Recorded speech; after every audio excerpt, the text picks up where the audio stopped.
If you're enjoying this video, smash that like button, subscribe, and hit the bell. Share it with your friends, and let me know in the comments where you're watching from. Every like and subscribe helps the channel grow. My name is Gabriel Winters, but most people just call me Gabe. I've been the chief park ranger at Raven Rock State Forest for almost a decade now. It's a quiet place, tucked away in the middle of nowhere, surrounded by thick trees, winding trails, and endless wildlife. Most days are uneventful, just me, my dog Scout, and the occasional hiker needing directions. But lately, things have been different. It started small. A few weeks ago, I noticed something strange: animals leaving the forest, deer, foxes, even birds. They were all heading out of Raven Rock like they knew something I didn't.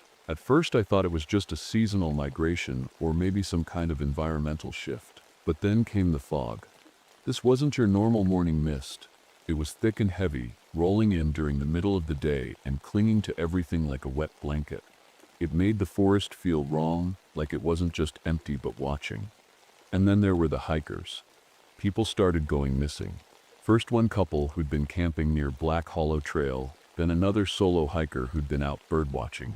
No signs of struggle, no tracks leading anywhere, just gone. The sheriff, Old Man Hammond, came by my cabin last week to talk about it. He's a gruff guy with a permanent scowl etched on his face, but even he seemed rattled.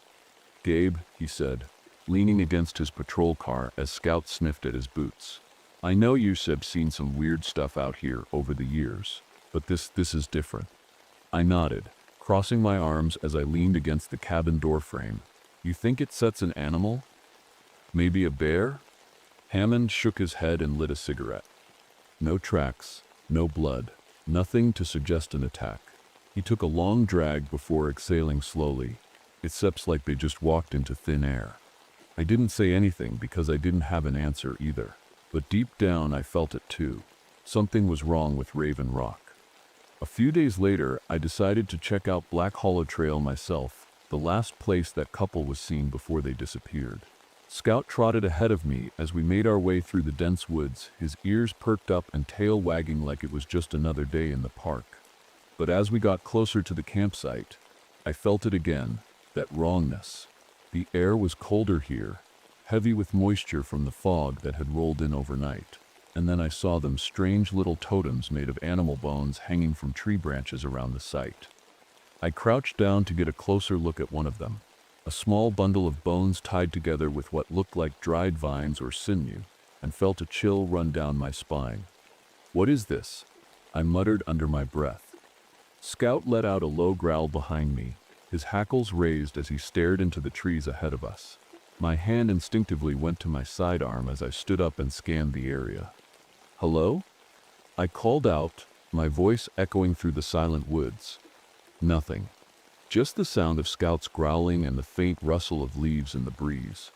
We stayed there for another minute or two before I decided we'd seen enough and headed back to the cabin.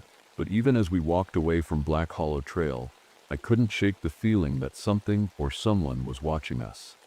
That night, I sat at my desk going through old park records while Scout snoozed on his bed by the fireplace.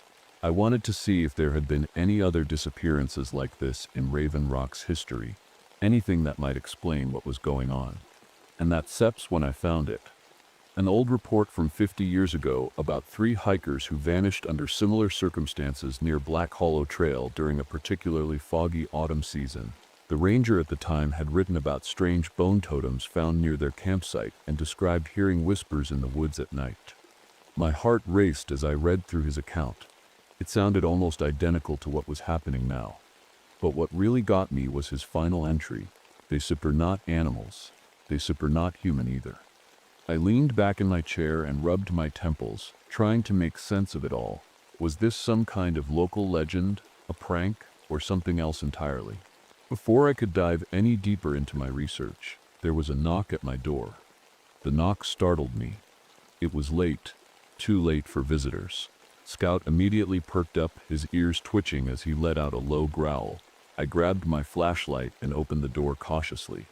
Standing there was a woman in her mid-30s, bundled up in a thick jacket and scarf. She looked like she'd been traveling for hours, her hair was messy, and her glasses were fogged up from the cold night air. "Sorry to bother you so late," she said, her voice soft but firm. "I've assumed Dr. Abigail Foster. Are you Ranger Winters?" I nodded, still holding the door half closed. "That sips me. What can I do for you?" She gave me a polite smile and held up a leather-bound notebook. I'm an anthropologist. I've been researching Algonquin legends tied to this area, and I think they might be connected to the disappearances you've been having." I stared at her for a moment, unsure of what to say. It wasn't every day someone showed up at my cabin talking about legends and missing people. "Come inside," I said finally, stepping aside to let her in. Abigail sat at my kitchen table while I poured us both some coffee. Scout stayed close to my side, his eyes never leaving her, as if he didn't quite trust her yet. "So," I said, sitting across from her, "what's this about legends?" She opened the notebook and flipped through its pages until she found what she was looking for, a hand-drawn map of Raven Rock Forest with markings all over it. The Algonquin people believed this forest was home to something they called the Theta Hollow Ones, she explained, pointing to one of the markings on the map. They described them as shadowy figures that could mimic voices and lure people into the woods. I raised an eyebrow. "Shadowy figures? Like ghosts?" "Not exactly," she said, shaking her head. "The stories say they set more like parasites. They take over people's bodies and use them to spread their influence." I leaned back in my chair, trying to process what she was saying. It sounded crazy, but then again so did bone totems and hikers vanishing without a trace. "And you think these hollow ones are real?" I asked. "I don't know," she admitted. "But there's a pattern here." She pulled out another piece of paper, a timeline of disappearances dating back over a century. Every 50 years people go missing in this forest under similar circumstances. Always during the fall, always near Black Hollow Trail. I stared at the timeline, my stomach sinking as I realized she was right. The last major incident had been 50 years ago, the same one I'd read about in the old Ranger's report. "What do you think they want?" I asked quietly. Abigail hesitated before answering. "The legends say they feed on fear and on life itself." The next morning, Abigail and I decided to check out Black Hollow Trail together. She wanted to see the bone totems for herself and gather any evidence that might support her theory. The fog was thicker than ever as we made our way through the woods, clinging to our clothes and muffling every sound except for the crunch of leaves beneath our boots. When we reached the campsite, Abigail immediately started taking photos of the totems while I kept watch with Scout by my side. "These are incredible," she said, examining one of them closely. "The craftsmanship is unsettlingly precise." "Yeah," I muttered, scanning the trees around us for any signs of movement. Unsettling is one way to put it. As she worked, I couldn't shake the feeling that we weren't alone. The forest felt too quiet, no birdsong, no rustling leaves, just silence. "Do you hear that?" I asked suddenly. Abigail looked up from her camera, frowning. "Hear what?" "Exactly," I said. "It sits too quiet." She opened her mouth to respond, but froze when we both heard it. A faint whisper coming from deeper in the woods. It sounded like someone calling out for help, but their voice was distorted, like it was being played through an old radio. "Hello?" I called out instinctively, gripping my flashlight tighter. The whisper stopped abruptly. Abigail looked at me, her face pale. "We should go." I didn't argue. Back at the cabin, Abigail reviewed the photos she'd taken while I tried to make sense of what had just happened. "There's something else you should see," she said after a while, pulling out an old journal from her bag. "What's that?" I asked. "It belonged to one of the hikers who disappeared 50 years ago," she explained. "I found it in an archive while researching this area." She handed me the journal, and I flipped through its yellowed pages until something caught my eye, a sketch of a bone totem almost identical to the ones we'd seen today. Beneath it were 3 words scrawled in shaky handwriting. "They are here." That night, as Abigail slept on my couch and Scout curled up at my feet, I stayed up reading through more of the journal entries from 50 years ago. The hiker had written about hearing whispers in the woods at night, voices that sounded like his friends but weren't quite right. He described seeing shadowy figures moving between the trees and feeling an overwhelming sense of dread every time he went near Black Hollow Trail. His final entry sent chills down my spine. If you're reading this, don't trust them. I closed the journal and set it down on the table, my mind racing with questions I didn't have answers to. What were we dealing with? And how were we supposed to stop it? The next day, Abigail and I decided to stay out later than usual. We wanted to see if anything strange would happen after dark. I wasn't thrilled about the idea. Being in the woods at night when people were disappearing felt like asking for trouble. But Abigail was determined, and deep down I knew we needed answers. We packed some supplies, flashlights, a first aid kit, and my radio, and headed back to Black Hollow Trail just before sunset. Scout came with us, his tail wagging like it was just another adventure. But I could tell he was on edge too. His ears kept twitching, and every now and then, he'd stop and sniff the air like he was picking up on something I couldn't see. By the time we reached the trail, the sun had dipped below the horizon, and the forest was bathed in shadows. The fog rolled in again, thicker than ever, swirling around our feet like it had a mind of its own. "This is unsettling," Abigail said quietly, adjusting her scarf as she scanned the area with her flashlight. "Yeah," I muttered, keeping my hand close to my sidearm. "Stay close." We walked in silence for a while, the only sounds coming from our footsteps crunching on the leaves and Scout's occasional sniffs. But as we got deeper into the woods, that silence started to change. It wasn't just quiet anymore, it was wrong, like the forest itself was holding its breath. And then we heard it. A voice? "Help someone, please." It was faint at first, barely audible over the sound of our own breathing. But as we stopped to listen, it grew louder and closer. "Did you hear that?" Abigail whispered, her eyes wide. I nodded, gripping my flashlight tighter. "Stay behind me." The voice sounded human, desperate, even, but there was something off about it. The way it echoed through the trees didn't feel natural. It felt hollow. "Hello?" I called out cautiously, "Is someone there?" The voice didn't answer directly. Instead, it repeated itself. "Help, please." Scout let out a low growl, his hackles raised as he stared into the darkness ahead of us. My stomach churned as I shone my flashlight in the direction of the voice, but there was nothing there, just trees and fog. "Maybe it sets an echo," Abigail suggested nervously, "or someone lost." "Maybe," I said, though I didn't believe it for a second. We kept moving forward slowly, following the sound of the voice, even though every instinct in my body was screaming at me to turn back. And then we saw them. The bone totems, dozens of them this time, hanging from branches all around us, like some kind of twisted decoration. They swayed gently in the breeze, clinking together softly like wind chimes made of nightmares.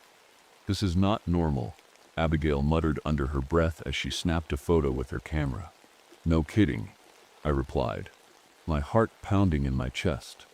And then everything went silent again. For a moment, none of us moved. Even Scout stood frozen in place, his ears pinned back as he stared into the fog ahead of us. And then we saw it, a shadow moving between the trees. It was quick, so quick that I almost thought I'd imagined it, but when I turned to look at Abigail, her face told me she'd seen it too. "What was that?" she whispered. "I don't know," I said quietly, but we saw her leaving. We turned to head back toward the trailhead, but before we could take more than a few steps, something else happened, something that made my blood run cold. The voice came back, but this time it wasn't distant or faint. It was right behind us. "Help me."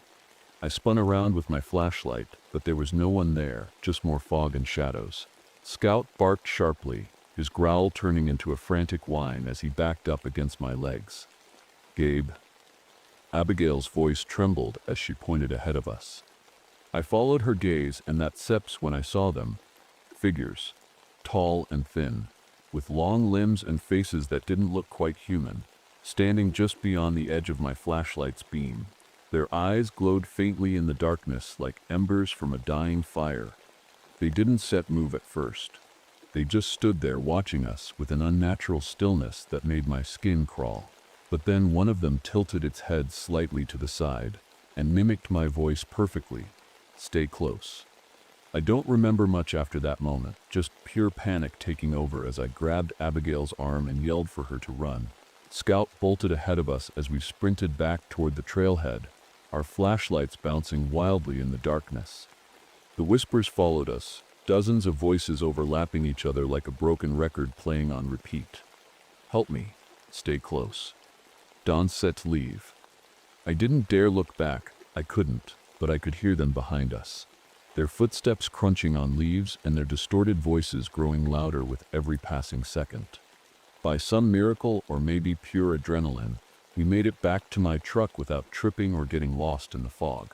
I threw open the door and shoved Abigail inside before climbing in myself and slamming it shut behind me.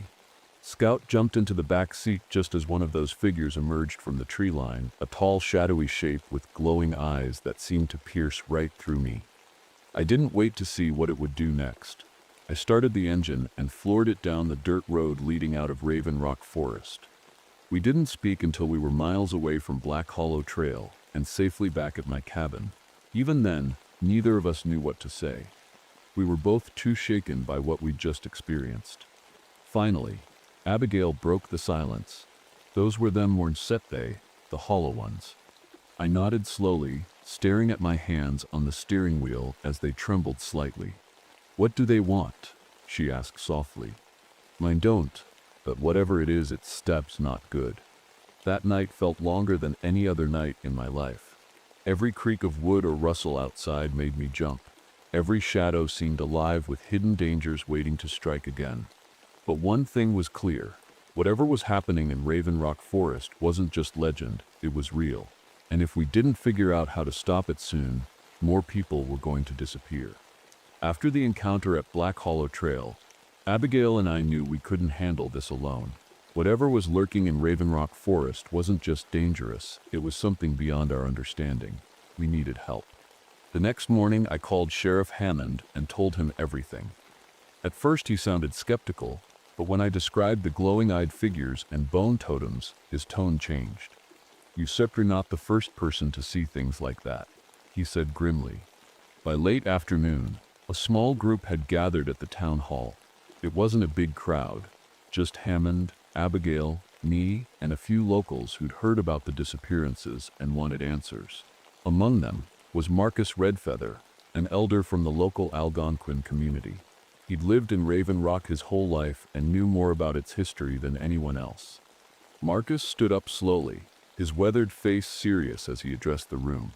"The Hollow Ones are not a myth," he said, his voice steady but somber. "They've been here for centuries, feeding on fear and life itself. My ancestors tried to stop them many times, but they always come back." Abigail leaned forward in her seat. "Why every 50 years? Marcus nodded. "It's sets tied to the stars. Their power grows strongest during certain celestial alignments. That sets when they hunt." The room fell silent as we all processed what he was saying. "So what do we do?" Hammond asked finally. "How do we stop them?" Marcus hesitated before answering. "There sits an old tribal site deep in the forest, a place where rituals were performed to seal them away. But it's dangerous to go there now. They will do everything they can to stop us." Despite the risks, we decided to form a search team to investigate the site and hopefully find a way to stop the Hollow Ones before more people disappeared. Hammond volunteered to lead the effort alongside me and Abigail. Marcus agreed to guide us through the forest since he knew its trails better than anyone. We also recruited 2 deputies, Patterson and Meredith, who were young but eager to help. They didn't fully believe in the supernatural side of things yet, but they trusted Hammond enough to follow his lead. As we prepared for the journey, Marcus pulled me aside. "Be careful," he said quietly. "The Hollow Ones are clever. They still try to turn us against each other." I nodded, my stomach tightening at his warning. "We still stick together." He gave me a hard look. "Make sure you do." We set out early the next morning, carrying supplies for what could be a long trek into the forest. The fog was already thick by the time we reached Black Hollow Trail, making it hard to see more than a few feet ahead. Marcus led the way with Scout trotting close behind him. Abigail stayed near me, her camera slung over her shoulder as she scanned the area for anything unusual. The deeper we went into Raven Rock Forest, the stranger things became. Paths that should have been familiar twisted in ways that didn't make sense, leading us in circles or splitting off into directions that weren't on any map. "Are you sure this is the right way?" Patterson asked nervously as we stopped to check our bearings. Marcus frowned at his compass, which seemed to be spinning erratically. "It's Sep's playing tricks on us." "What Sep said?" Meredith asked skeptically. Marcus didn't set answer. He just kept walking. As we continued deeper into the woods, we started noticing signs of the Hollow Ones everywhere. More bone totems hanging from trees, strange claw marks on rocks, and whispers that seemed to come from nowhere. At one point, Scout stopped dead in his tracks and let out a low growl, the same warning he'd given me before our first encounter with them. "What is it?" I asked him quietly. He didn't respond. He just stared into the fog ahead of us with his hackles raised. "I don't like this," Patterson muttered under his breath. "None of us do," Hammond said firmly. But we set not turning back. By midday, tensions were running high among the group. The oppressive atmosphere of the forest was starting to get to everyone, especially Patterson and Meredith, who seemed increasingly paranoid about every sound or shadow around us. "This is insane," Patterson said at one point, as we stopped for a break near a rocky outcrop. "They are not ghosts," Marcus said calmly as he unpacked some food from his bag. "And if you don't believe me now, you will soon." Patterson scoffed, but didn't argue further. As we ate lunch in uneasy silence, Abigail pulled out her notebook and started sketching one of the bone totems hanging nearby. "These markings," she said thoughtfully as she studied it closely, "they look like some kind of warning." "Warning about what?" Meredith asked nervously. Abigail hesitated before answering us. The group fell silent again as her words sank in. When we set out again after lunch, things took an even darker turn. The whispers grew louder and more frequent, sometimes sounding like people we knew calling out for help or shouting warnings from somewhere deep in the fog. At one point, Patterson swore he saw someone standing between two trees ahead of us, a figure that looked eerily like his younger brother who died years ago. "It's him," Patterson shouted as he broke away from the group and ran toward it despite our protests. "Stop," Hammond yelled after him, but it was too late. The figure disappeared into the fog just as Patterson reached it, and moments later so did Patterson himself. We spent hours searching for him, but found no trace, just more bone totems and claw marks leading deeper into the woods. Meredith was visibly shaken by what had happened, and honestly, so was I. "They're picking us off?" she said quietly as she clutched her flashlight tightly in both hands. "We won't let them," Hammond said firmly.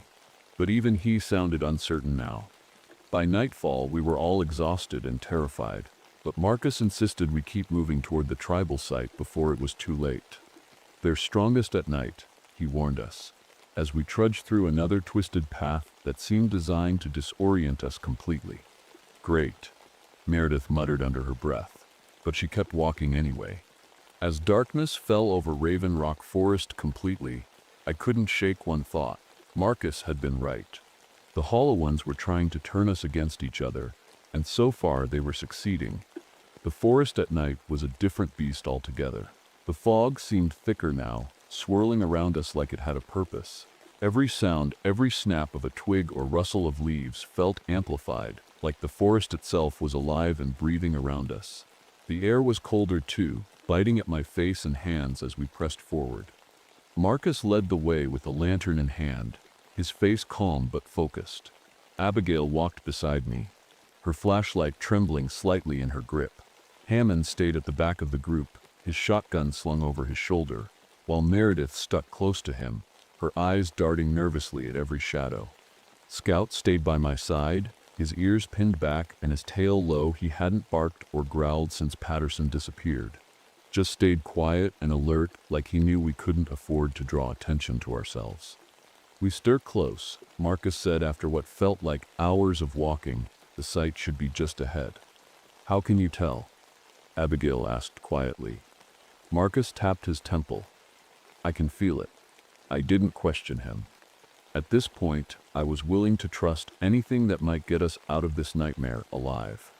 We came to a clearing where the trees thinned out, revealing a massive rock formation jutting up from the ground like a jagged tooth. It was covered in moss and strange carvings that looked ancient, symbols and patterns that didn't make any sense to me, but seemed to mean something to Marcus. "This is it," he said, his voice barely above a whisper. Abigail stepped closer to examine the carvings while Marcus knelt down and began unpacking something from his bag, what looked like small bundles of herbs tied together with string. "What are those for?" I asked him. "Protection," he said simply. "They won't stop the hollow ones completely, but they might slow them down." I nodded and took one of the bundles when he offered it to me. It smelled earthy and sharp, like sage mixed with something bitter. As we stood there trying to make sense of the carvings and Marcus's preparations, Scout suddenly let out a low growl, the first sound he'd made in hours. "What is it?" I asked him quietly, shining my flashlight in the direction he was staring. That's when I saw them, shadows moving between the trees at the edge of the clearing. At first they were faint, barely visible against the foggy backdrop, but as they got closer their shapes became clearer, tall and thin with glowing eyes that burned like embers in the darkness. "They're here," Marcus said calmly as he stood up and lit one of the herb bundles with a match. The smoke curled up into the air around him, carrying that sharp, earthy smell with it. "What do we do?" Meredith asked, her voice shaking as she gripped her flashlight tightly. "Stay together," Hammond said firmly, as he raised his shotgun. "And don't listen to them." The hollow ones didn't charge at us or attack outright. They just stood there at first, watching us from the edge of the clearing like predators sizing up their prey. But then they started moving, slowly circling around us like wolves closing in on a herd. And then came the whispers. "Help me. Donset, leave. It's safe here." The voices were distorted and wrong, like someone trying to imitate human speech but not quite getting it right. They echoed through the clearing, overlapping each other until it was impossible to tell where they were coming from. "Donset, listen," Marcus shouted over the noise as he waved his smoking herb bundle toward one of the shadows. "They said they'll try to confuse you," but it was easier said than done.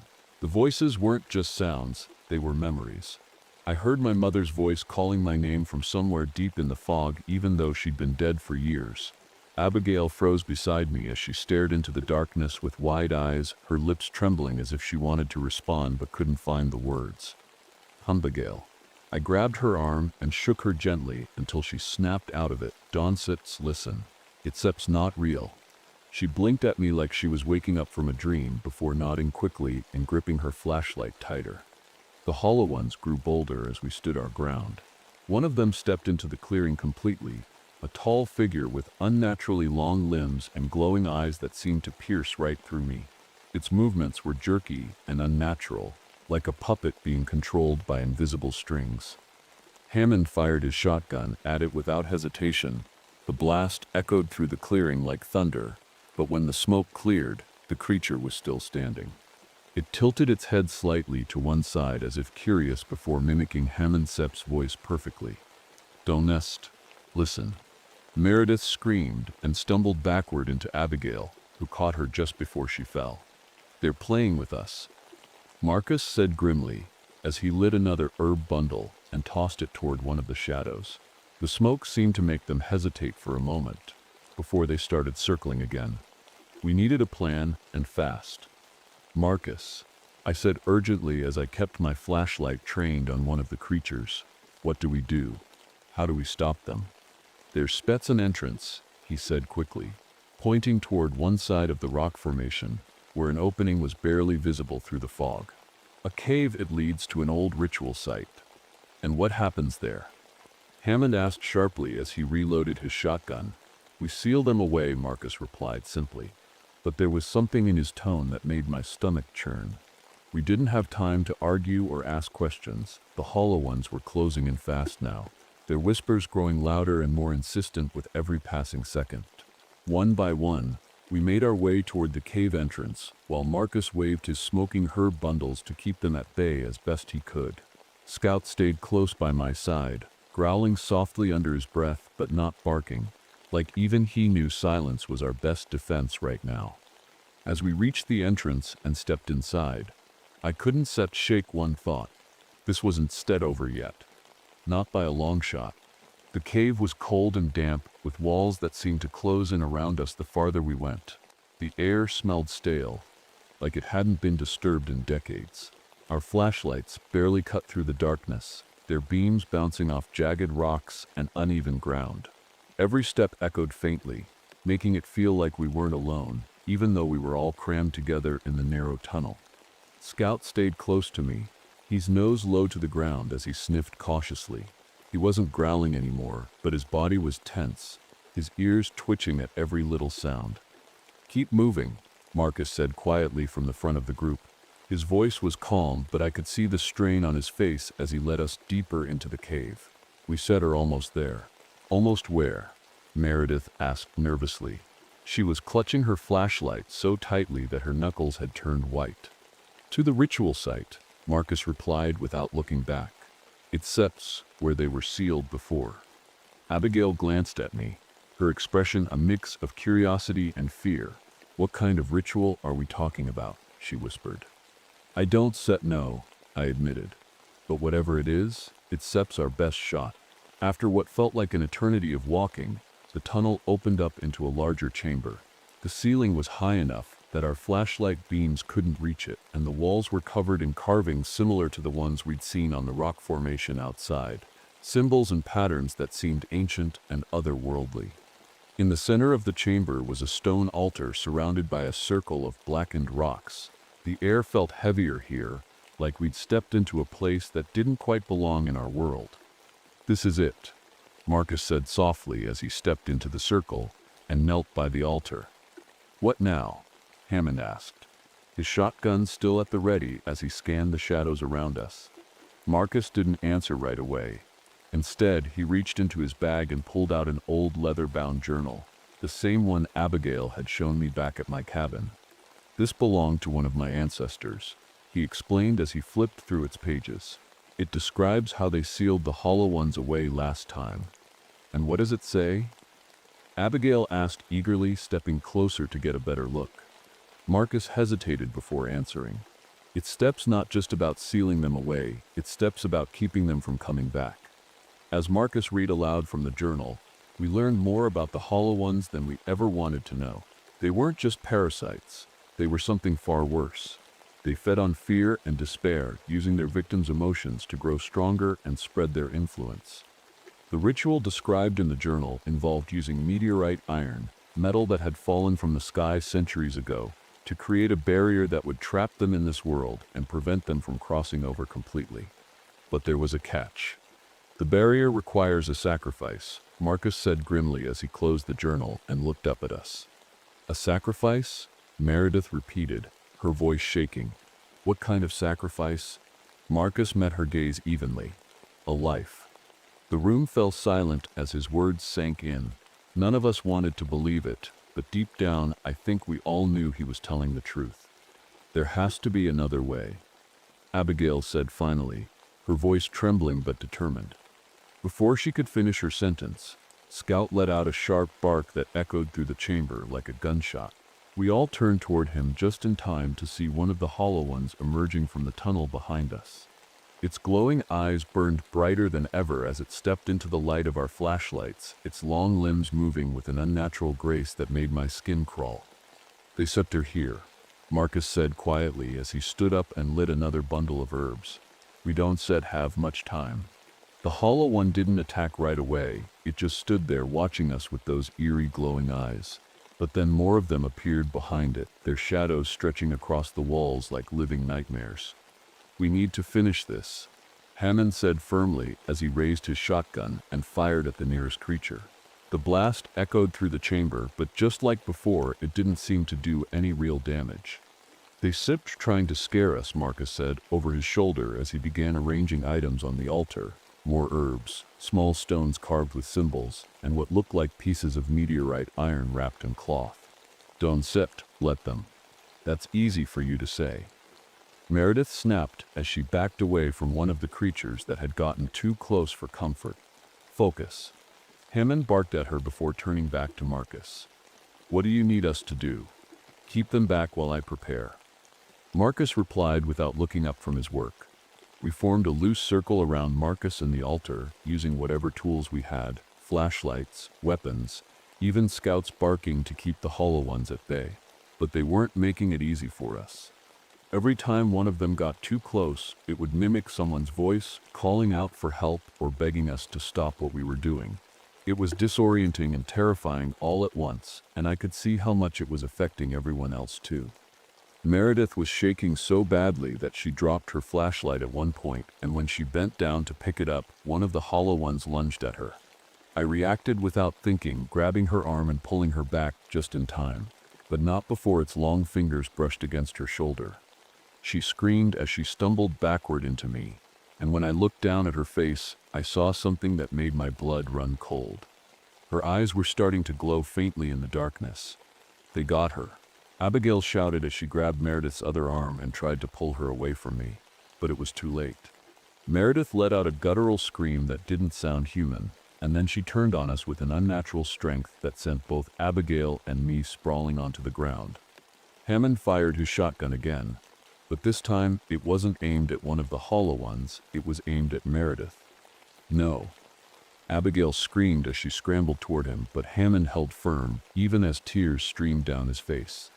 "She's gone," he said quietly before pulling the trigger again, and this time everything went silent except for Scout Sip's soft whine beside me.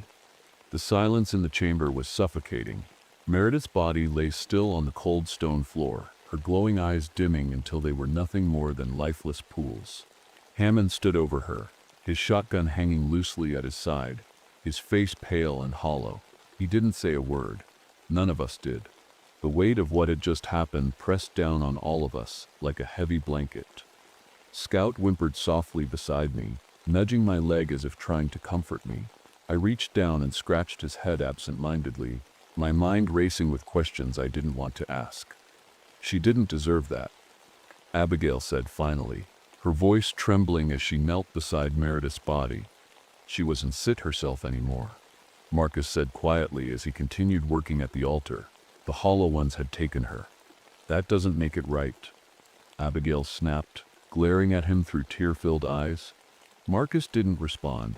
He just kept arranging the meteorite iron and herbs with steady hands, his face grim and focused.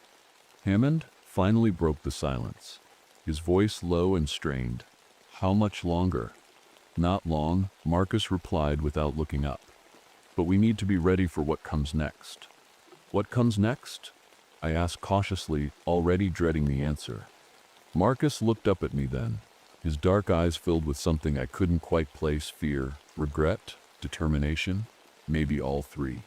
"The Hollow Ones once set, let us finish this ritual without a fight," he said simply. "They said they'll do everything they can to stop us." "And what happens if we don't finish it?" Abigail asked quietly. Marcus hesitated before answering. "Then they'll take us all, and this forest will never be safe again." The room fell silent again as his words sank in. None of us wanted to believe it, but deep down, I think we all knew he was telling the truth. As Marcus continued working at the altar, Abigail and I moved Meredith's body to the side of the chamber, covering her with one of our jackets out of respect. Hammond stayed near the entrance with Scout, keeping watch for any signs of movement from the Hollow Ones. It wasn't set long before they returned. The whispers started first, soft and distant at first, but growing louder and more insistent with every passing second. They echoed through the chamber like voices carried on the wind, overlapping each other until it was impossible to tell where they were coming from. "Help me. Don't leave. It's safe here." I clenched my fists as I tried to block them out, focusing instead on Marcus's steady movements at the altar. But it wasn't easy. The voices weren't just sounds, they were memories. I heard my father's voice calling my name from somewhere deep in the darkness, even though he'd been gone for years. Abigail froze beside me as she stared into the shadows with wide eyes, her lips trembling as if she wanted to respond but couldn't find the words. "Abigail." I grabbed her arm and shook her gently until she snapped out of it. "Don't sit. Listen. It's not real." She blinked at me like she was waking up from a dream before nodding quickly and gripping her flashlight tighter. The hollow ones grew bolder as we stood our ground. One by one, they stepped into the chamber completely. Tall figures with unnaturally long limbs and glowing eyes that seemed to pierce right through me. Their movements were jerky and unnatural, like puppets being controlled by invisible strings. Hammond fired his shotgun at one of them without hesitation. The blast echoed through the chamber like thunder, but when the smoke cleared, the creature was still standing. It tilted its head slightly to one side as if curious, before mimicking Hammond Sip's voice perfectly. "Don't listen."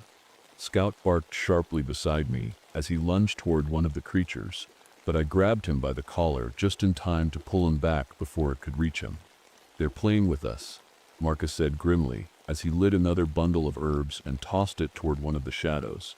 The smoke seemed to make them hesitate for a moment before they started circling again. We needed a plan, and fast. "Marcus," I said urgently as I kept my flashlight trained on one of the creatures. "What do we do? How do we stop them?" "There's Sep's only one way," he replied without looking up from his work at the altar. "The ritual requires blood, a sacrifice." I felt my stomach drop as his words sank in. "A sacrifice? What kind of sacrifice?" Marcus met my gaze evenly then, and I knew what he meant even before he said it. "A life." The room fell silent again as his words hung in the air like a heavy weight pressing down on all of us. "There has to be another way," Abigail said finally, her voice trembling but determined. Before she could finish her sentence, Scout let out a sharp bark that echoed through the chamber like a gunshot, and we all turned toward him just in time to see one of the hollow ones lunging toward Hammond from behind. Hammond reacted instinctively, spinning around and firing his shotgun point blank at its glowing eyes. But this time, something changed. The creature let out an ear-piercing screech as it staggered backward into the shadows, and when it disappeared completely, Hammond collapsed onto his knees beside Scout. "Hammond!" Abigail shouted as she ran toward him, but when she reached him, she froze in place. His eyes were glowing faintly in the darkness, just like Meredith Sepps had before she turned on us completely. "Hammond!" Abigail's voice cracked as she knelt beside him. His head was bowed, his breathing shallow. When he finally looked up, the faint glow in his eyes sent a chill down my spine. It wasn't as strong as Meredith's had been, but it was there, like a flicker of something trying to take hold. "I'm fine," Hammond said gruffly, pushing Abigail's hand away as she tried to steady him. But his voice wasn't convincing. He sounded off, like he was forcing himself to stay in control. "You're not fine," I said, stepping closer with Scout at my side. "They're getting to you."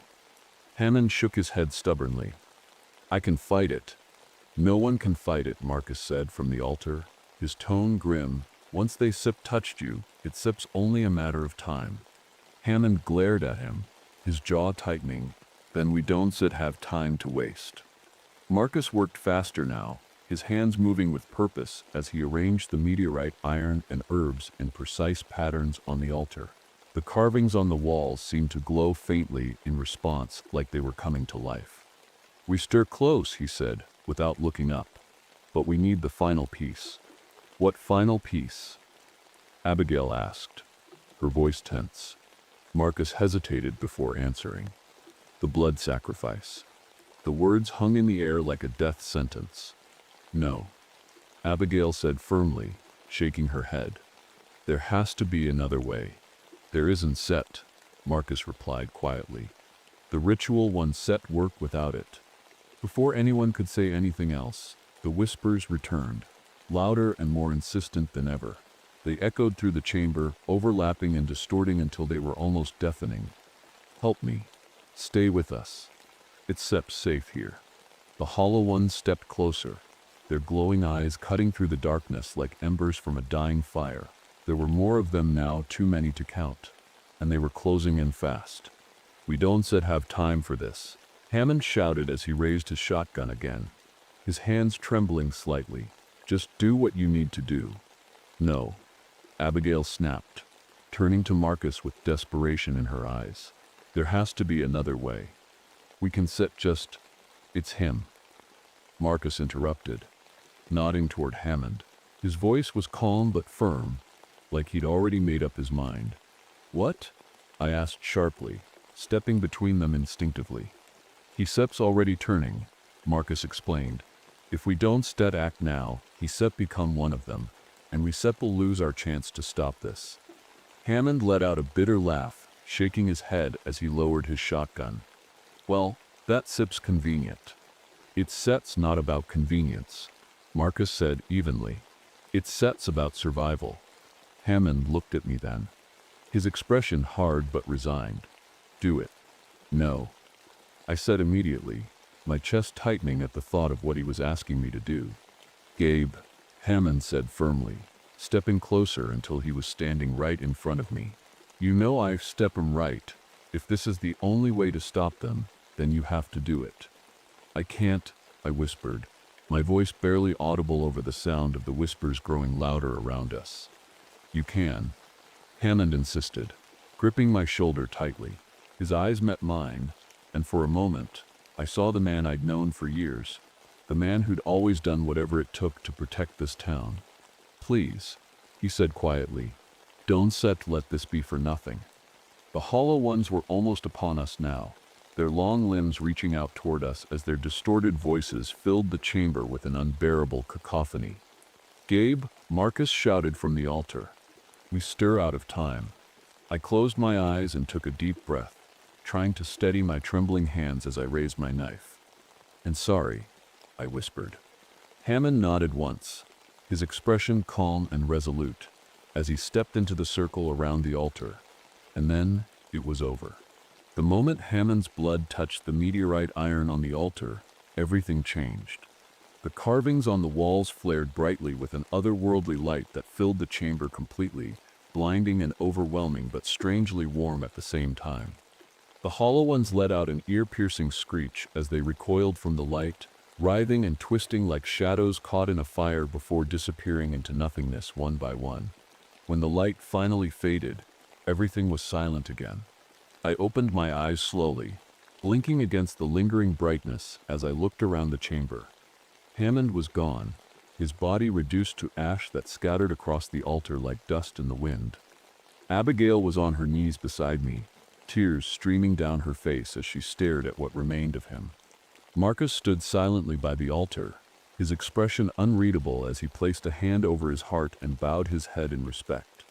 Scout nudged my leg gently with his nose, his way of reminding me that we were still here, that we'd survived. But at what cost? We made our way out of the cave in silence. Not because there was nothing to say, but because none of us knew how to say it. The forest was eerily quiet now, no whispers or shadows lurking in the fog, just an empty stillness that felt both comforting and unsettling at once. When we finally reached the trailhead where our journey had begun, Abigail turned to me with red-rimmed eyes and whispered two words. "It sep's over." I wanted to believe her. I really did, but deep down, I wasn't so sure. We thought it was over. As we stepped out of the cave and into the clearing, the forest felt different, quieter, calmer. The fog had lifted, revealing a pale moonlight that bathed everything in an eerie glow. For the first time in days, I felt like I could breathe again. But deep down, something didn't sit right. The forest was too quiet. No birds, no rustling leaves, just an unnatural stillness that made my skin crawl. Marcus was the first to speak. "It's not done," he said softly, his voice breaking the silence like a fragile thread snapping. "What do you mean it's not done?" Abigail asked, her voice sharp with exhaustion and anger. "Hammond, he gave his life for this. We saw them disappear." Marcus shook his head slowly, his expression grim. "We stopped them from crossing over completely, but we didn't destroy them. They still here, waiting." I felt a knot tighten in my stomach as Marcus's words sank in. He was right. The Hollow Ones weren't gone. They were just hiding. "So what do we do now?" I asked quietly, my voice barely above a whisper. Marcus turned to me, his dark eyes filled with a weary determination. "We finish what we started. We didn't have much time to prepare." Marcus explained that the ritual had weakened the Hollow Ones but hadn't sealed them away completely.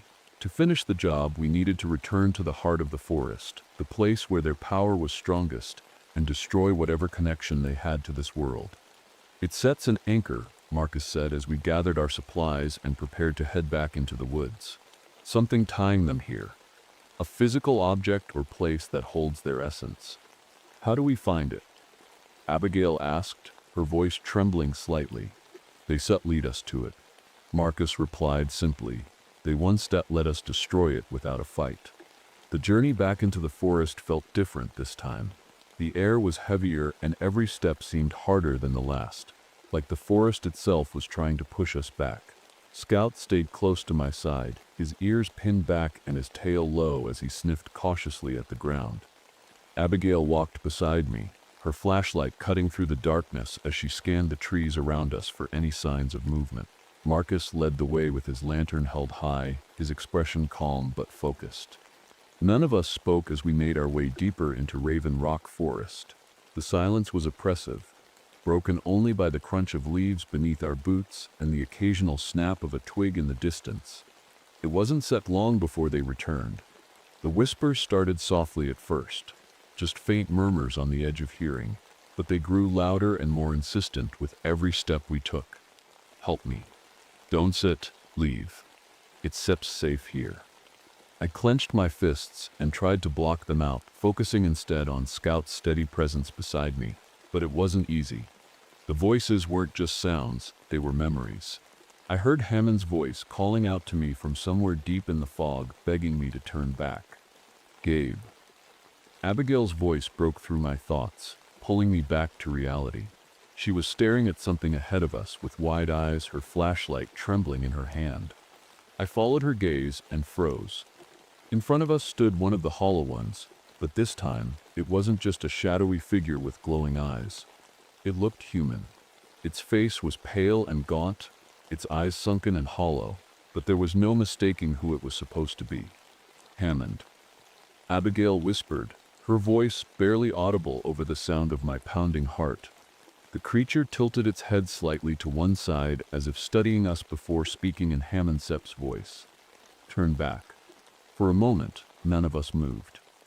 None of us breathed. The creature's glowing eyes seemed to pierce right through me as it stepped closer, its movements slow and deliberate. "Turn back," it repeated, its voice distorted and wrong, like a recording played at half speed. "We can sit," Marcus said firmly, stepping forward with his lantern held high. "We know what you are, and we are not afraid of you."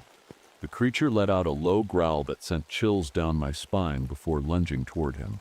But Marcus didn't flinch. He held up one of his herb bundles and lit it with a match, sending a plume of smoke into the air around him. The creature recoiled from the smoke with an ear-piercing screech before disappearing into the shadows, but I knew it wasn't gone for good. "They were trying to scare us," Marcus said calmly as he turned back to face us. We pushed forward, despite the whispers and shadows closing in around us, despite every instinct in my body screaming at me to turn back. The deeper we went into Raven Rock Forest, the more distorted everything became. The trees twisted unnaturally, their branches reaching out like claws toward us. The ground beneath our feet felt unstable, like it could give way at any moment. And then we found it. In a small clearing surrounded by gnarled trees stood an ancient stone monolith covered in carvings similar to those we'd seen in the cave. But these were darker somehow, more sinister. "This is it," Marcus said quietly as he stepped forward with his lantern raised high. "Their anchor." "What do we do?" Abigail asked nervously as she scanned the shadows around us for any signs of movement. Marcus didn't answer right away. Instead, he knelt beside the monolith and began unpacking his supplies. More meteorite iron, herbs tied together with string, and what looked like a small ceremonial dagger carved from bone. "We destroy it," he said finally, as he arranged everything carefully on the ground around him, but they one set let us do it easily. As if on cue, they appeared. Dozens of hollow ones emerged from the shadows around us, their glowing eyes burning brighter than ever as they closed in on our small circle of light. Abigail let out a sharp gasp beside me as she gripped her flashlight tightly, but I didn't have time to comfort her or reassure her that everything would be okay because I wasn't sure if it would be. All I knew was that we had come too far to fail now, and I wasn't going down without a fight. The hollow ones surrounded us, their glowing eyes cutting through the darkness like tiny fires. They didn't rush us all at once. They didn't need to. They moved slowly, deliberately, closing in as if they knew we had nowhere to run.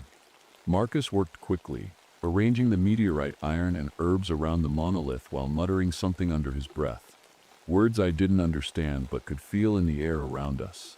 Abigail stood beside him, her flashlight trembling in her grip as she tried to keep the creatures at bay.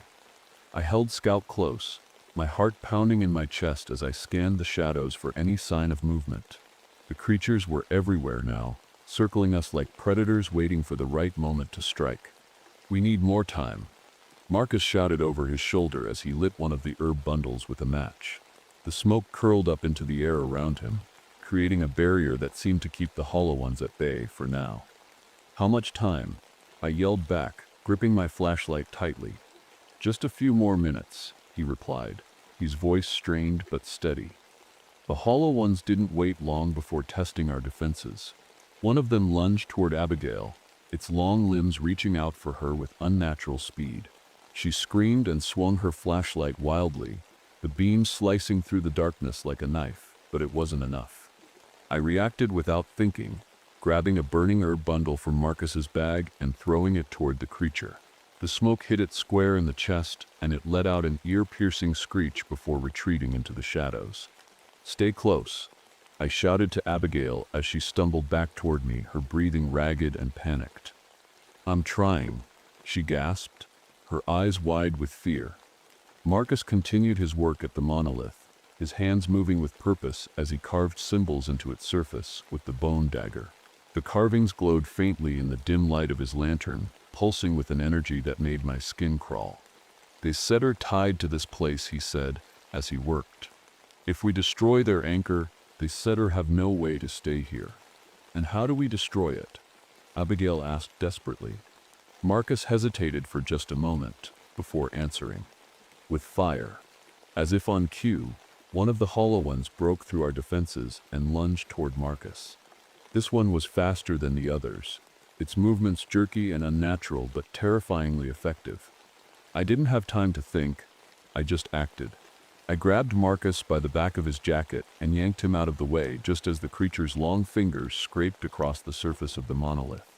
The creature let out another screech and turned its glowing eyes on me, but before it could attack again, Scout lunged at it with a ferocity I'd never seen before.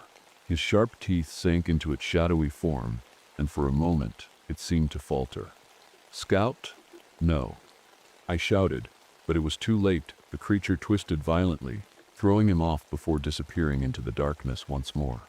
Scout landed hard on the ground beside me, letting out a low whine as he struggled to get back on his feet.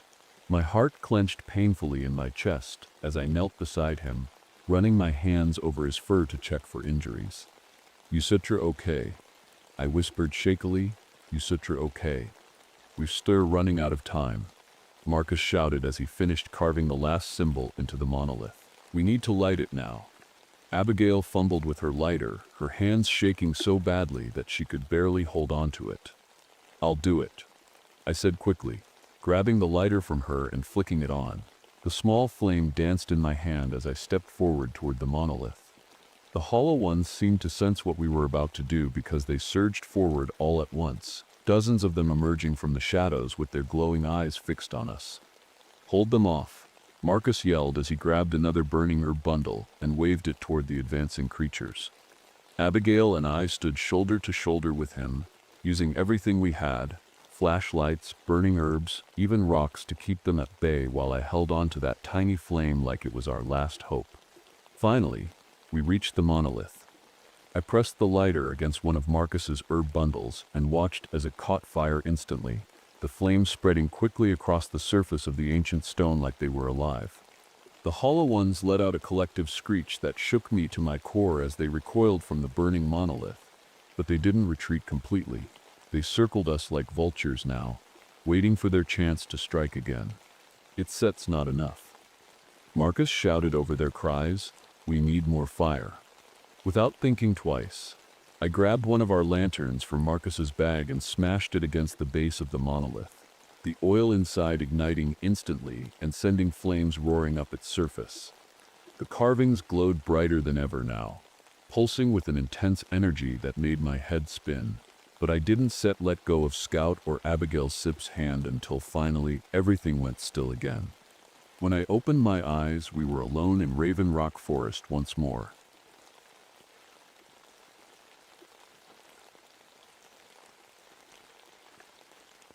My name is Harold Nakamura, but most people just call me Hal. I've been a park ranger at Crater Lake National Park for over 25 years. It's my home, my sanctuary, and if I'm honest, the only thing keeping me going since my wife passed away 5 years ago. She loved this place as much as I do. I still wear my wedding ring. I guess it's my way of keeping her close. Crater Lake is breathtaking. The water is so blue it looks like it's been painted, and the towering cliffs make you feel like you're standing in another world. But beneath all that beauty, there's something else, something ancient and unsettling. The indigenous tribes have stories about the lake, warnings passed down through generations. Most people brush them off as myths, but I've spent enough time here to know there's truth in those old legends. It was a quiet morning, just after dawn. The lake was perfectly still, like glass. I was out on my routine boat patrol, checking the water temperature and making sure everything was normal. But that day, something wasn't right. The reading showed the water near Wizard Island was warmer than it should be. Much warmer. That's unusual for Crater Lake, where the water is always icy cold. As I steered closer to the island, I saw them, lights, faint, glowing lights moving beneath the surface of the water. At first, I thought it might be sunlight reflecting off the waves, but they were too bright and too steady for that. They seemed alive, almost like they were dancing. Later that morning, a local fisherman stopped by the ranger station looking shaken. He said he'd heard singing coming from the lake while he was fishing at night, soft and haunting, like voices calling to him. I didn't tell him about what I'd seen earlier. I didn't want to scare him more than he already was. I couldn't shake the feeling that something wasn't right. Something was stirring in Crater Lake. The next morning, the park was buzzing with news. A honeymooning couple had gone missing overnight. Their campsite was near the edge of the lake, tucked away in one of the quieter spots. At first, we thought maybe they'd wandered off and gotten lost. It happens sometimes. People underestimate how easy it is to lose your bearings in the wilderness. But when we got to their site, it was clear something else had happened. Their tent was still there, perfectly intact. Their backpacks were still inside, along with their food and supplies. Nothing looked disturbed, except for the ground outside. 2 sets of footprints led straight from their tent to the water's edge, and then stopped. Just stopped. There were no signs of them turning back or walking anywhere else. It was like they'd stepped into the lake and vanished. I crouched down near the shoreline, scanning for anything unusual. That's when I saw it. A strange, slimy substance clinging to the rocks. It was clear and jelly-like, almost like something you'd find washed up on a beach, but thicker and stickier. I touched it with my glove, and it felt cold, colder than the water itself. The sight of those footprints haunted me all day. People don't just walk into a freezing lake in the middle of the night without a reason, and that jelly, I'd never seen anything like it before. Later that evening, as I sat in my office trying to piece things together, I remembered an old story Joseph Running Bear had told me years ago. He's a tribal elder who knows all the legends about Crater Lake. One of them talks about star jelly, a substance left behind by beings that come from the deep, a warning sign of something unnatural.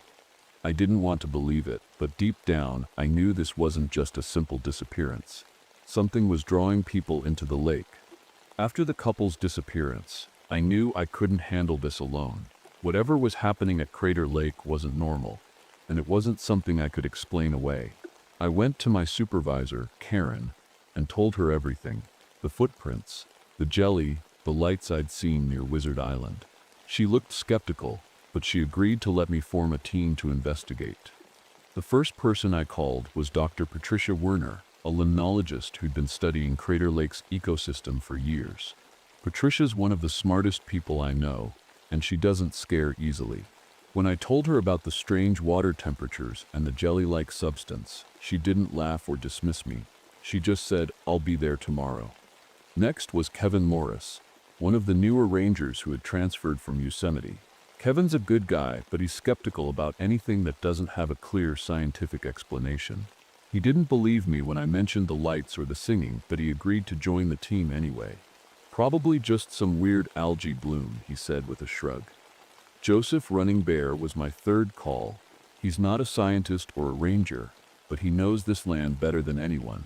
When I told him about the footprints and the jelly, he got quiet for a long time. Then he said, "The old warnings are true, you need to be careful." Joseph agreed to help us, but he made it clear that whatever was happening wasn't something we could fight with logic alone. The last person to join was Diane Fisher, a meteorologist who had been tracking unusual weather patterns around Crater Lake for weeks. She'd noticed strange wind shifts and temperature drops near the lake, things she couldn't explain with her equipment. By the end of the day, we had our team. We didn't know what we were up against yet, but we were ready to find out. The disappearances didn't stop. Over the next 2 nights, 3 more visitors went missing. Each time it was the same, footprints leading straight into the lake.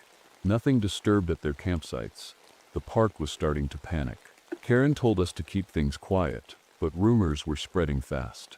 People were scared, and I couldn't blame them. On the 3rd night, we set up security cameras near the shoreline to see if we could catch anything. What we saw chilled me to the bone. The footage showed one of the missing hikers standing by the water, staring at something we couldn't see. Then, faint lights appeared on the surface of the lake, soft and glowing, almost hypnotic. The hiker stepped forward, one slow step at a time, until he was waist-deep in the water. Then he disappeared beneath the surface without a struggle. We reviewed the footage over and over, trying to make sense of it. Kevin was convinced it was some kind of optical illusion or natural phenomenon. Patricia said it could be bioluminescent organisms reacting to changes in the water. But Joseph shook his head and said, "They sir being called." That same night, Joseph found strange symbols carved into trees around the lake's edge, symbols that matched the petroglyphs he'd shown me years ago. They looked like spirals and stars, etched deep into the bark as if someone or something had been marking its territory. Meanwhile, Patricia's equipment was picking up unusual sonar readings from the deepest part of the lake. The readings showed movement, something big shifting far below the surface. "It's not a fish," she said quietly, staring at her monitor. "It's too large, and it's staying in one place." Olantishi. Diane added to our growing unease when she showed us her weather data. The wind patterns around Crater Lake were behaving strangely, swirling in circles instead of flowing naturally. It wasn't enough to cause a storm yet, but it felt like something was building.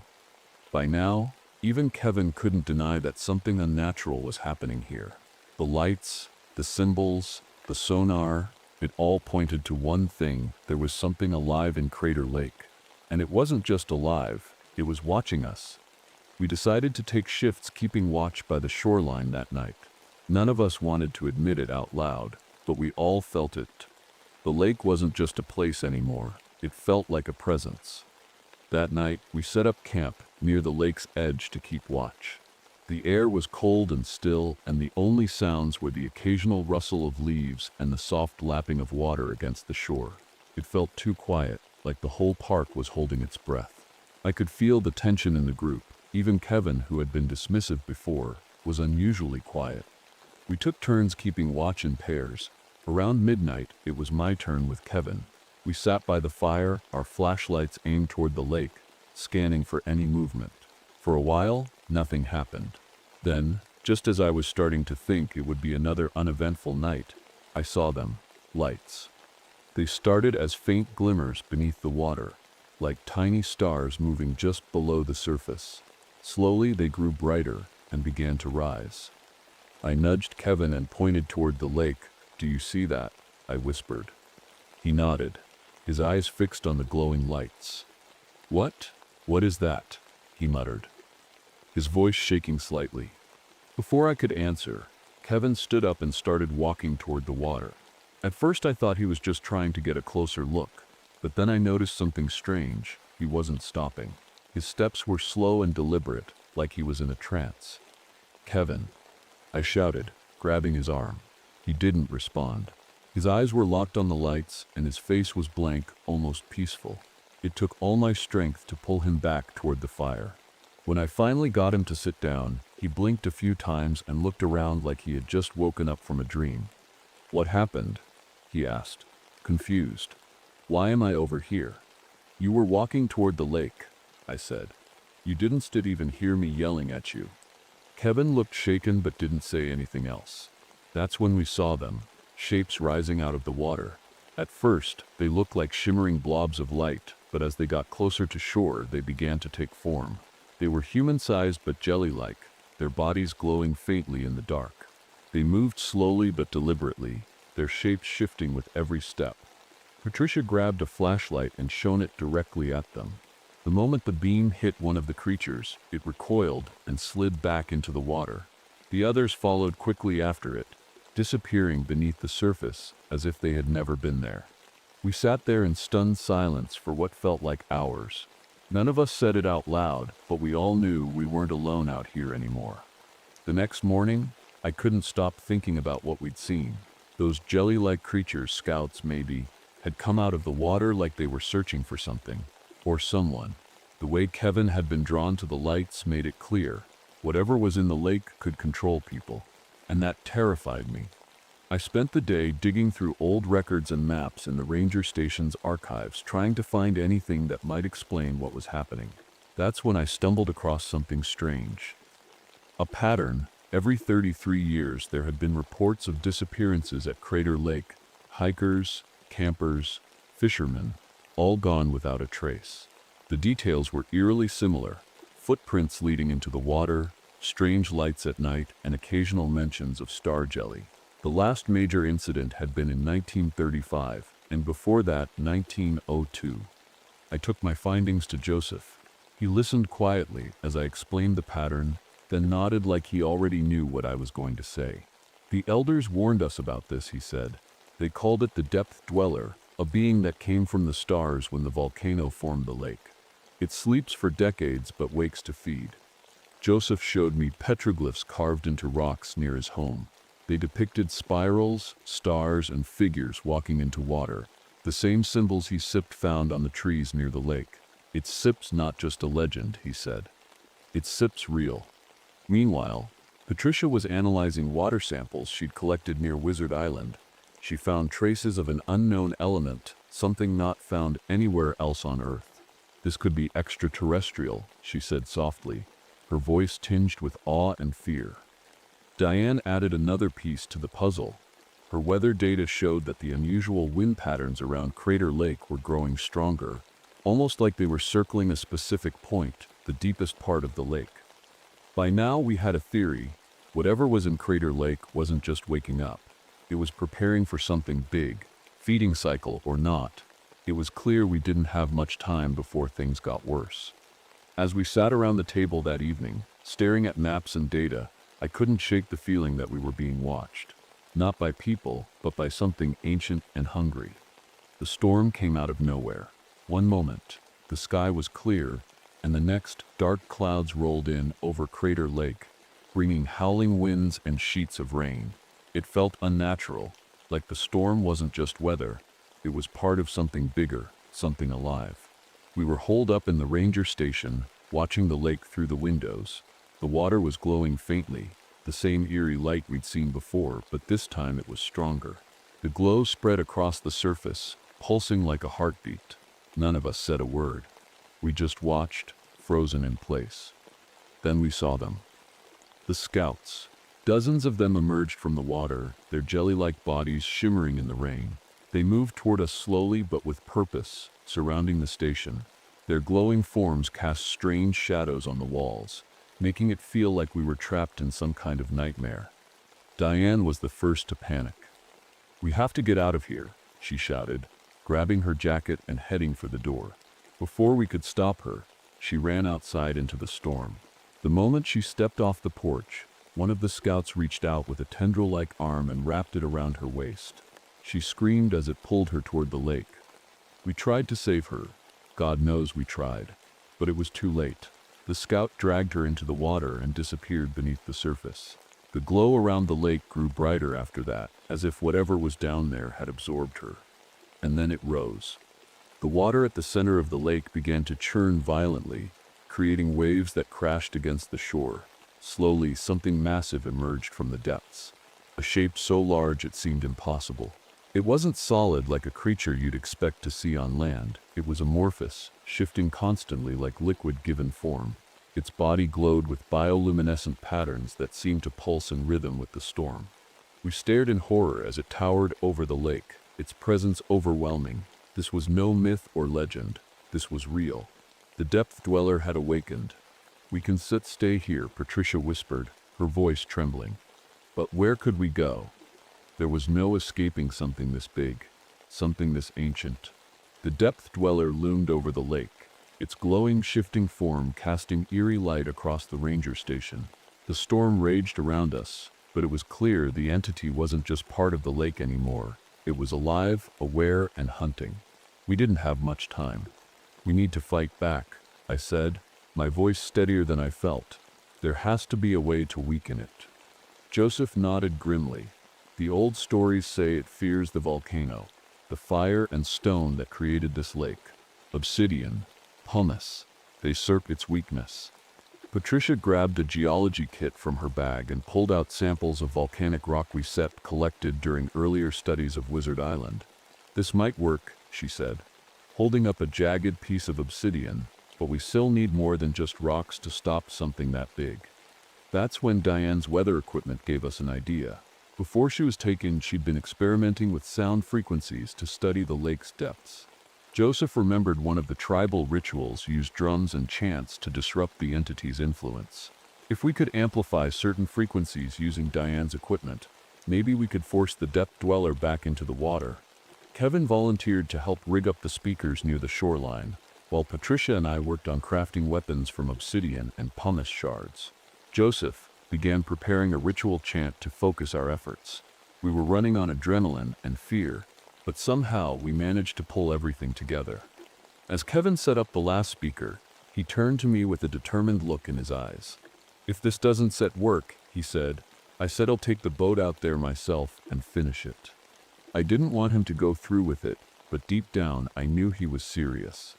We started the sound broadcast just as the depth dweller began moving toward shore. The frequencies were low and steady at first, then louder and sharper as Patricia adjusted the controls.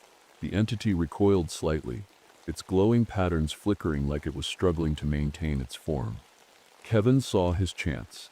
He loaded a small boat with explosives we'd scavenged from old park supplies and steered it straight toward the center of the lake.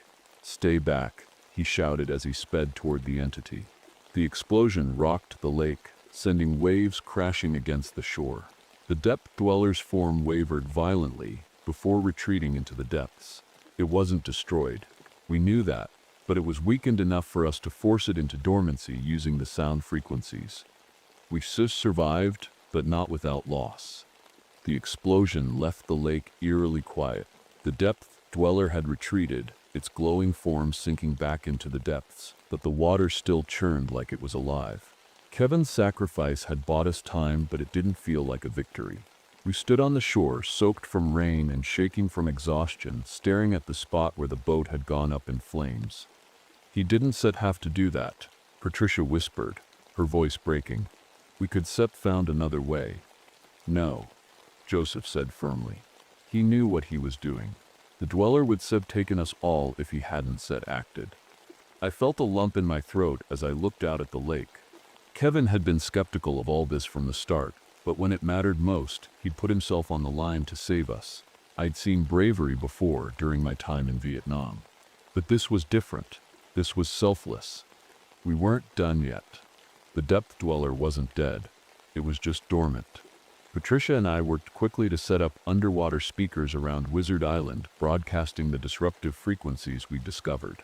The sounds seemed to keep the entity contained, forcing it deeper into the lake where it couldn't reach us. Joseph performed his ritual chant by the shoreline, calling on the spirits of the land to seal the dweller's influence. I don't know if it worked in a literal sense, but it gave us hope, and sometimes that's enough. By dawn, the storm had passed and the lake returned to its usual calm, but none of us could look at it the same way again. We knew what was down there now, waiting for its next chance to rise. The official report labeled everything as tragic drownings and weather-related accidents. Karen made sure none of our findings about the depth dweller made it into public records. She said it was for our own good, that no one would believe us anyway.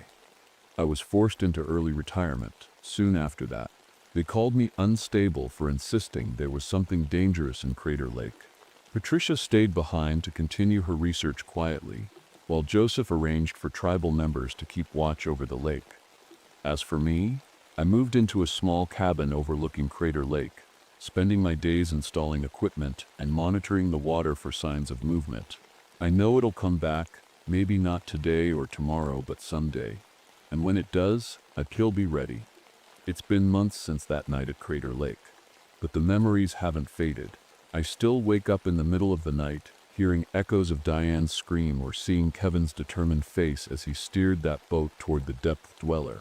Some nights, I dream about the glowing lights beneath the water, soft and mesmerizing, pulling me closer and closer until I wake up gasping for air. The park moved on quickly, as places like this tend to do. Tourists returned, snapping photos of the lake's beauty, completely unaware of what lies beneath. The official reports made it sound like nothing more than a series of tragic accidents, a storm, some drownings, and a ranger who lost his way. No one talks about the lights or the jelly-like creatures or the massive entity that rose from the depths. It's like it never happened. But I know better. Patricia stayed at Crater Lake to continue her research in secret. She sends me updates sometimes, strange sonar readings, unusual water samples, small signs that the depth dweller is still down there, waiting. Joseph keeps his people close to the lake, performing rituals and watching for signs of its return. He says it'll be another 33 years before it wakes up again, but I'm not so sure. As for me, I couldn't leave Crater Lake behind. It feels like my responsibility now, like I owe it to Kevin and everyone else who vanished, to make sure no one else falls victim to whatever's lurking in those waters. I bought a small cabin overlooking the lake and filled it with equipment, cameras, sensors, sound monitors, all aimed at keeping watch. Every morning, I walk down to the shore and scan the water for anything unusual. Sometimes I think I see faint lights flickering beneath the surface, but they disappear before I can get a closer look. Maybe it's just my mind playing tricks on me, or maybe it's a warning. The depth dweller isn't gone, it's just resting. And when it wakes up again, I'll be here, watching. The final scene plays out quietly. Me sitting on my porch with a cup of coffee, staring at Crater Lake as the sun rises over its calm surface. It looks peaceful now, but I know better.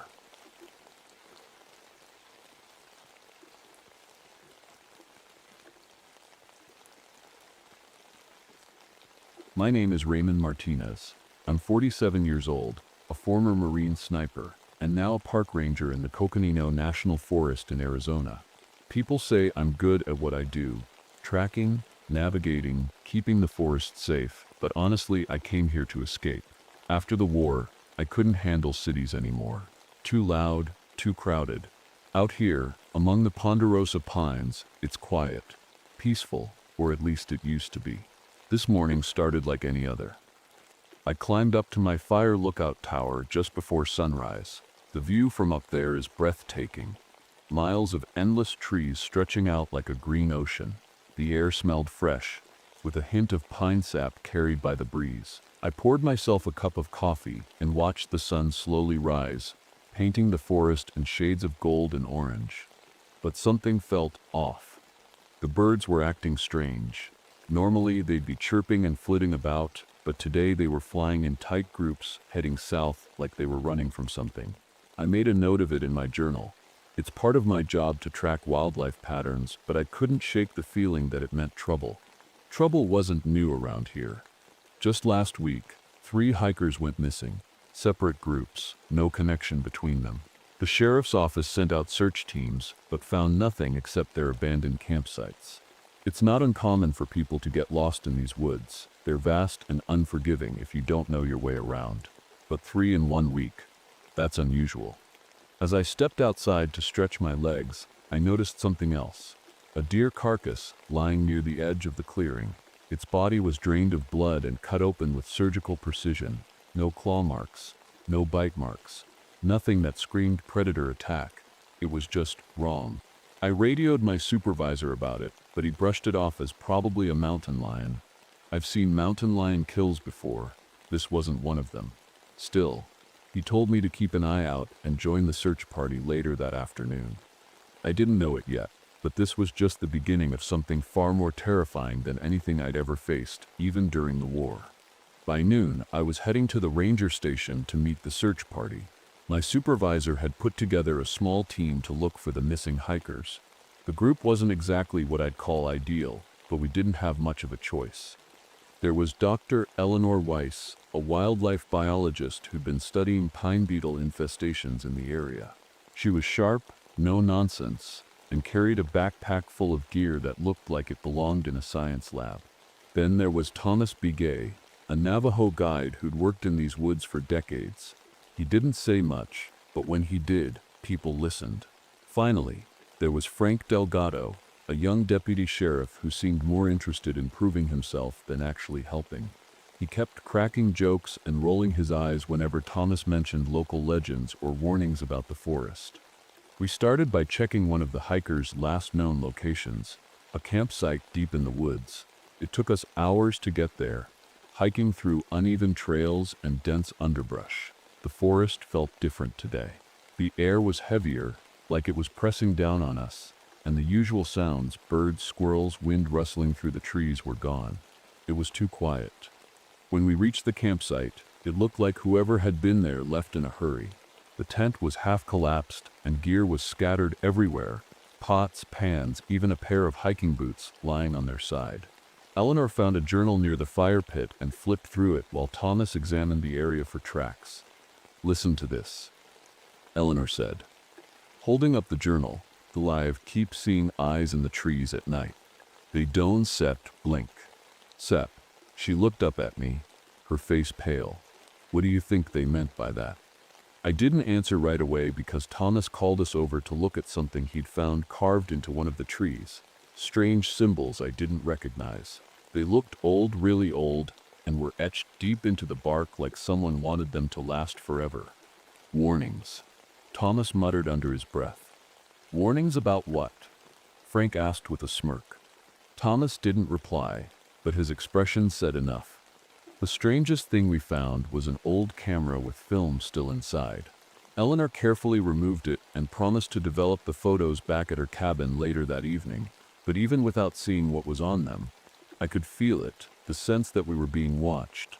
Frank laughed off our unease and said we were letting ghost stories get to us.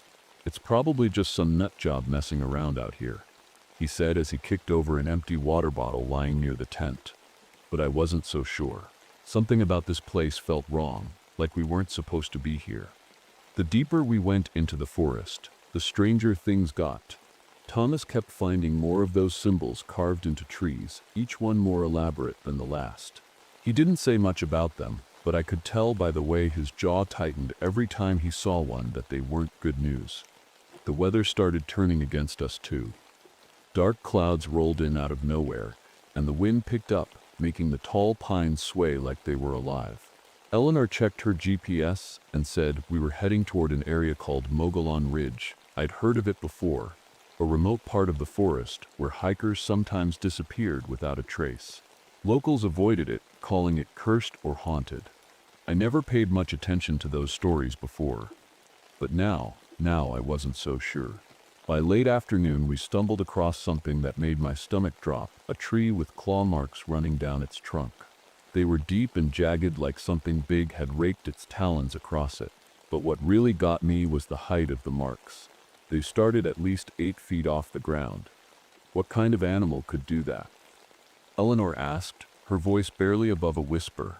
"Not one I've ever seen," I replied, gripping my brother's hunting knife tighter in my hand. Thomas muttered something in Navajo under his breath and pointed to the ground. There were tracks, huge ones, leading away from the tree. They looked human, but wrong. The toes were too long, and they dug deep into the soil like whatever made them was heavy. Frank snorted and shook his head. "It's just a bear," he said, even though we all knew it wasn't. The wind picked up again, and thunder rumbled in the distance. We decided to take shelter in an old cabin. Thomas knew about nearby. It was small and run down, with a sagging roof and windows covered in grime, but it was better than being stuck outside during a storm. That night, as rain pounded against the roof and lightning lit up the sky, we heard it. The voices. At first, it sounded like someone calling for help from deep in the woods. "Hello? Is anyone there?" The voice was shaky, desperate. Frank jumped up and grabbed his flashlight. "That's gotta be one of the hikers," he said, heading for the door. "Wait," Thomas shouted, grabbing Frank Sip's arm. "Don Sip, go out there." "What Sip's your problem?" Frank snapped back. "Someone needs help."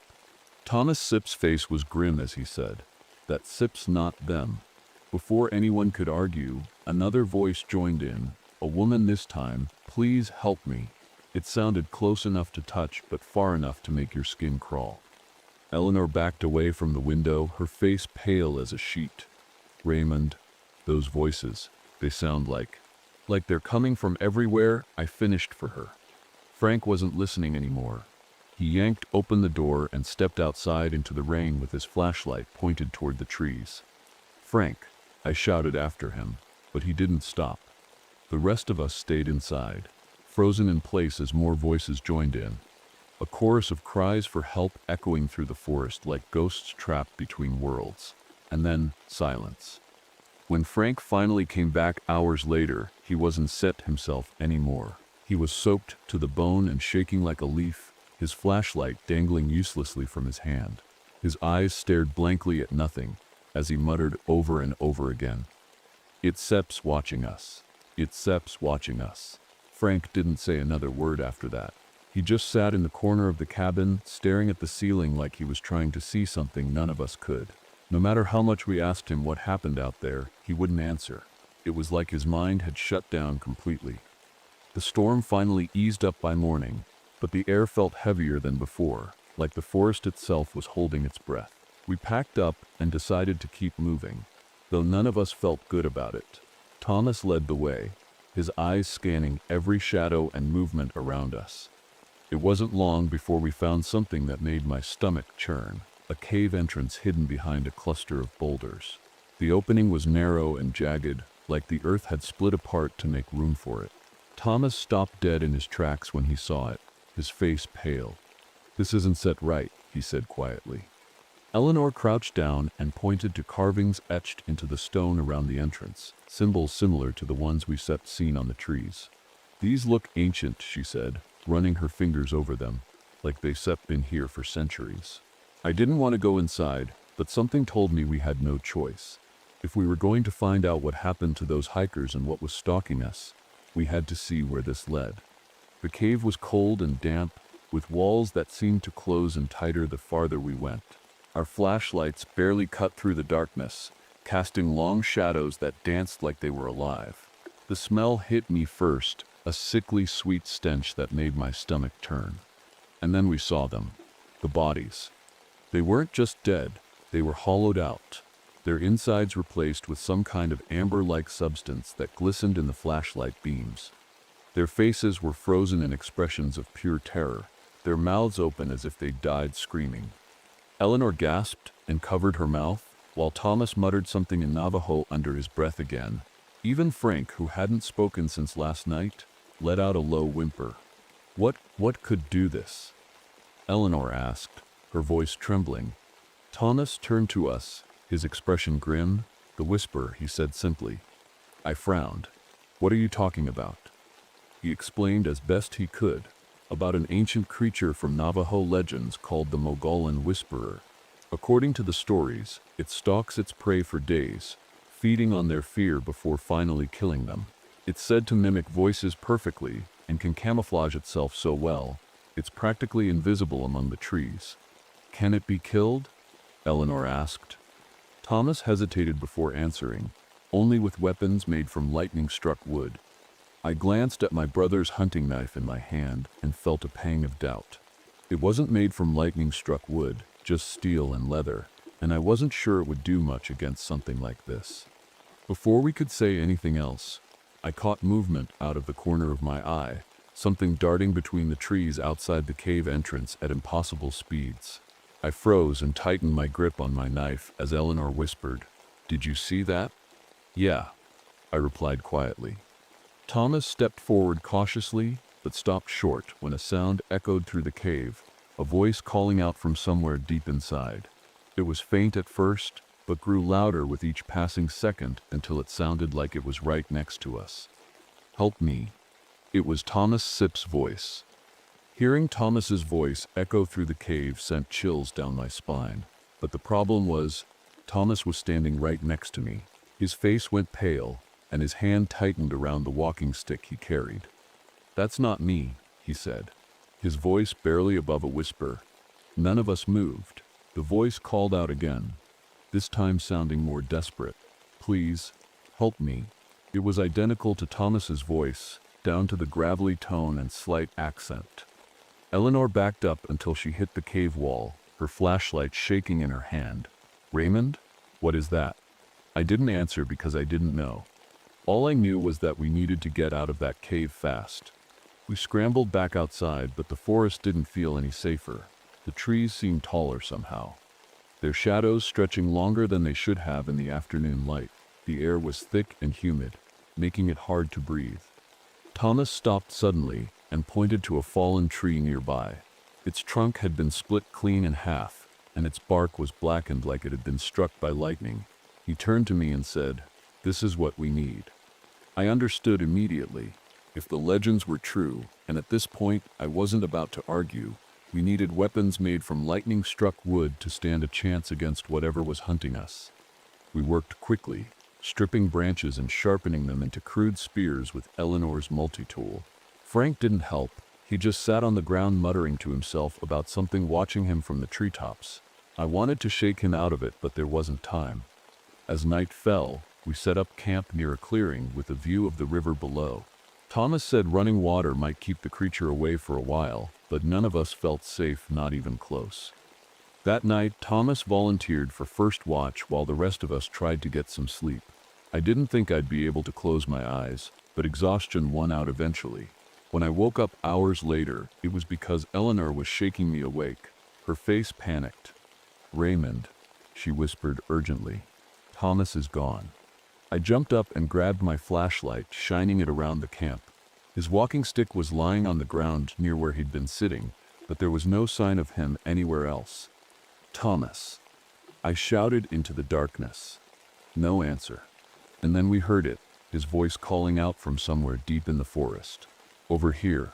It sounded calm at first, almost reassuring. But then it changed. "Help me." The words stretched unnaturally long, like they were being pulled apart by something cruel and hungry. Eleanor grabbed my arm tightly as her voice trembled. "Raymond, that Sip's not him." I knew she was right because Thomas would never leave us like this, not without saying something first. The whisper had taken him.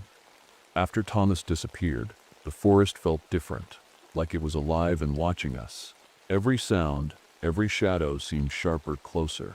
Eleanor and I didn't say much as we packed up camp. Even Frank, who had been nearly catatonic for hours, started mumbling again. He kept saying things like, "It's in the trees, and it knows we're here." We tried to keep moving, heading toward the river canyon Thomas had mentioned earlier. Eleanor said running water might confuse the creature or block whatever senses it used to track us. It wasn't much of a plan, but it was all we had. The voices started again as we hiked. At first, they were faint, just whispers carried on the wind, but soon they grew louder, more distinct. "Raymond." I froze mid-step when I heard my name. The voice was familiar, too familiar. It sounded like my brother, the brother I lost in the war. "Raymond, why didn't Set you save me?" My chest tightened, and I felt a wave of guilt crash over me. I hadn't thought about him in years, not like this. But hearing his voice brought everything back, the battlefield, the explosion, the way he looked at me before he died. Eleanor grabbed my arm, and shook me hard. "Raymond, it's Sep's not real." Her voice snapped me out of it, but my hands were still shaking as I gripped my knife tighter. The whisper wasn't just hunting us. It was playing with us, digging into our minds and pulling out our worst fears. Frank wasn't Sep so lucky. He collapsed to his knees and started sobbing uncontrollably as another voice called out to him. A woman's Sep's voice this time. "Frank, why did you leave me?" Eleanor crouched next to him and tried to pull him back to his feet, but he wouldn't move. "Frank, listen to me." "It's lying," she shouted. But Frank couldn't hear her anymore. The voices kept coming. Thomas's voice, my brother's voice, even Eleanor's voice at one point, and they were relentless. By the time we reached the river canyon, we were all on edge, jumping at every sound and shadow. Eleanor stopped suddenly and pointed to something ahead, a narrow bridge made of old wood stretching across the river below. It looked unstable, but it was our only way forward. "We need to cross," she said firmly. I nodded and stepped onto the bridge first, testing each plank carefully before moving forward. The water rushed loudly beneath us, and for a moment I felt a flicker of hope that maybe we'd be safe on the other side. But then I heard it again. My brother Sep's voice. "Raymond, you can Sep run forever." I turned quickly, shining my flashlight behind us, and that's when I saw it. The Whisperer. It was standing at the edge of the forest just beyond the bridge, partially hidden by the shadows of the trees. Its body was tall, too tall, and impossibly thin, like its bones were barely holding it together. Its skin shimmered faintly in the moonlight, blending perfectly with its surroundings except for its eyes, black pits that seemed to swallow all light around them. It didn't move right away. It just stood there, watching us with its head tilted slightly to one side, like it was studying us. And then it spoke. "Help me." It used Thomas's voice again, but this time there was no mistaking how wrong it sounded, stretched out and hollow like something pretending to be human. Eleanor gasped behind me as Frank let out a terrified scream and bolted back toward the forest. "Frank, no," Eleanor shouted after him. But it was too late. The Whisperer moved faster than anything I'd ever seen before, disappearing into the trees after him in an instant. Frank's scream cut through the night like a knife, and then it was gone, swallowed by the forest. Eleanor and I stood frozen on the bridge, staring at the spot where the Whisperer had disappeared. My heart was pounding so hard I could feel it in my throat. "We can go after him," Eleanor said quietly, her voice trembling. "It's Sep's too late." I wanted to argue, but deep down, I knew she was right. Frank was gone, just like Thomas. If we didn't focus on surviving, we'd be next. We crossed the bridge quickly and found ourselves in a clearing on the other side. The rain started again, not heavy, but steady enough to soak through our clothes and make the ground slick. Eleanor pointed to a cluster of lightning-struck trees near the edge of the clearing. "That sips it," she said. "We can use those." We worked quickly, breaking off branches and sharpening them into spears as best we could. My hands were shaking so badly I nearly dropped mine twice, but Eleanor kept me focused. Her calm determination was the only thing keeping me from falling apart. "We need to draw it out," she said once we were ready. "If it sends hunting us, we can use that against it." I nodded, though every part of me wanted to run as far away from this place as possible, but running wouldn't work. Not against something like this. Eleanor stepped into the center of the clearing and shouted into the darkness. "Come on, we're right here." Her voice echoed through the trees, bold and defiant. For a moment, nothing happened. The rain kept falling, and the forest stayed eerily quiet. And then we saw it. The Whisperer emerged from the shadows slowly this time, its movements deliberate and unsettling. It was taller than I remembered, at least 10 feet now, and its translucent skin shimmered faintly in the rain. Its jaw hung open unnaturally wide, revealing rows of jagged teeth that seemed too large for its mouth. It didn't rush us like before. Instead, it moved closer inch by inch, its black eyes locked onto us like a predator sizing up its prey. Eleanor raised her spear and shouted again, "Come on." The creature tilted its head slightly, almost as if it understood her challenge, and then it lunged. I barely had time to react before it was on us, moving faster than anything I'd ever seen. Eleanor swung her spear and managed to graze its side, but it didn't slow down. It knocked her to the ground with one swipe of its elongated arm and turned its attention to me. I raised my spear just as it lunged again, aiming for my chest. The force of its attack sent me sprawling backward into the mud, but I managed to hold onto my weapon. Its teeth snapped inches from my face as I drove the spear upward with everything I had. The tip pierced its chest with a sickening crunch, and for a moment, everything went still. The Whisperer let out a sound I'll never forget. A high-pitched screech that echoed through the forest like nails on a chalkboard. Its body began to crystallize around the wound, spreading outward until its entire form was covered in jagged amber-like shards. And then it shattered. Pieces of its body rained down around me as I lay there gasping for air. The rain washed away the shards quickly, leaving nothing behind except silence. I scrambled to my feet and ran to Eleanor's side. She was bleeding badly from a gash on her leg, but still conscious. "Raymond," she whispered weakly. "Is it gone?" I nodded, though I wasn't so sure if I believed it myself.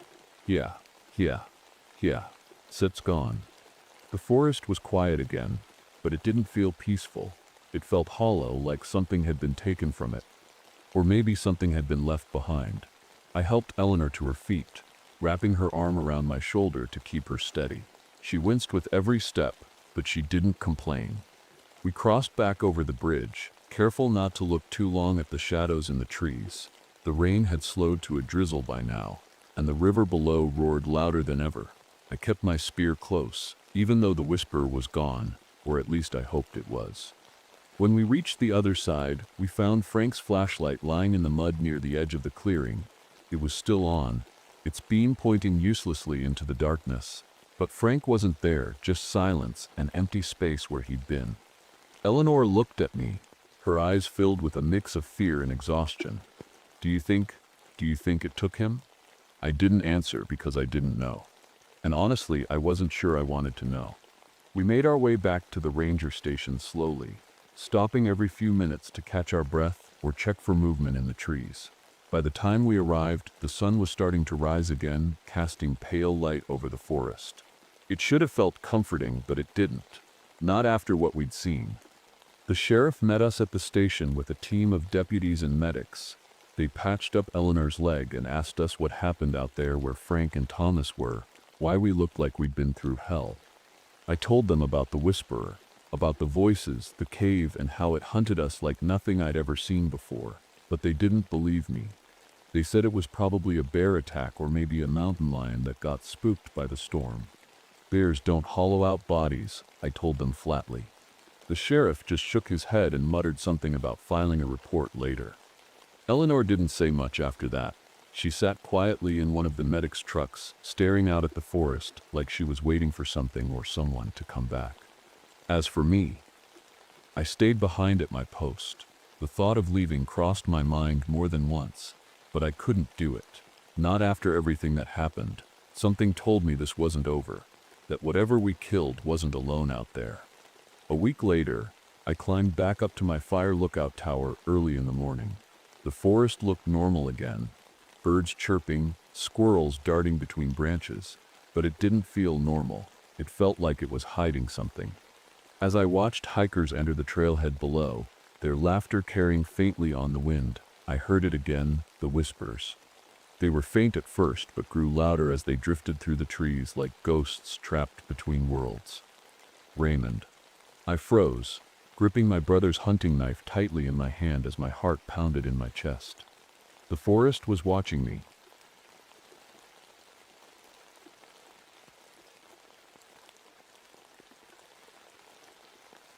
My name is Victoria Holt.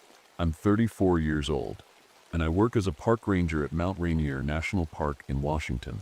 Most people think my job is peaceful, just hiking trails, helping tourists, and keeping an eye on wildlife. But the truth is, it can be dangerous. I'm also part of the search and rescue team, which means when someone gets lost or hurt out here, it's my job to bring them back. Sometimes, though, you don't always succeed. It's been a tough year for me. Last winter, during a rescue mission, I couldn't save a little boy who had fallen into a frozen ravine.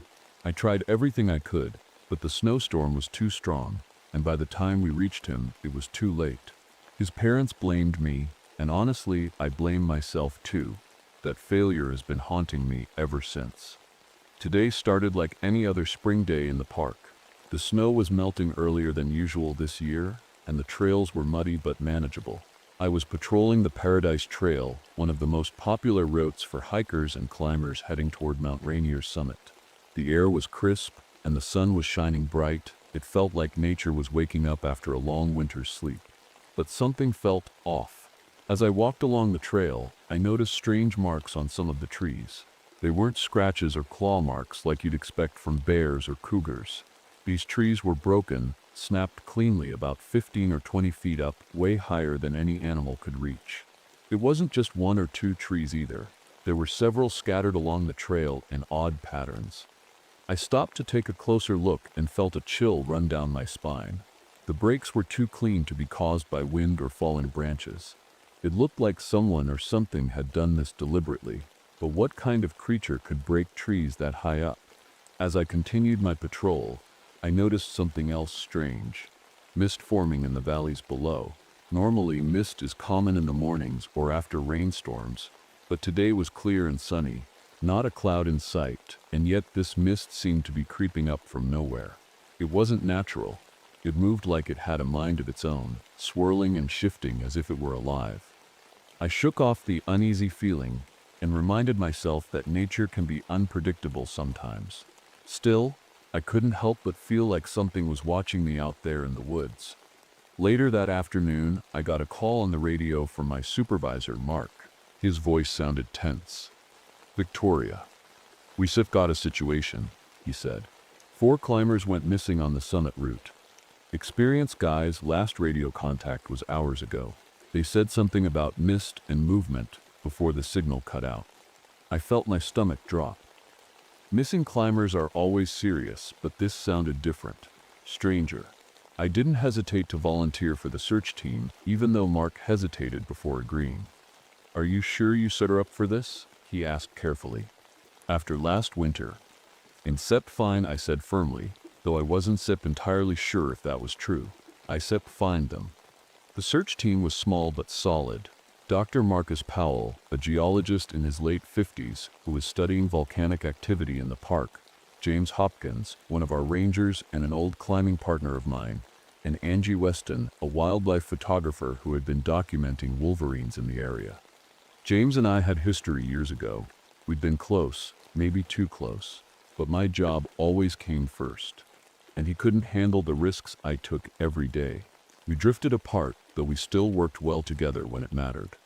We packed our gear quickly: ropes, ice axes, avalanche beacons, and enough food to last for a few days if needed.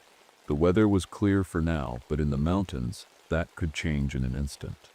As we climbed higher into the park's wilderness, the mist started creeping back again, not thick enough to block our view entirely, but just enough to make everything feel eerie.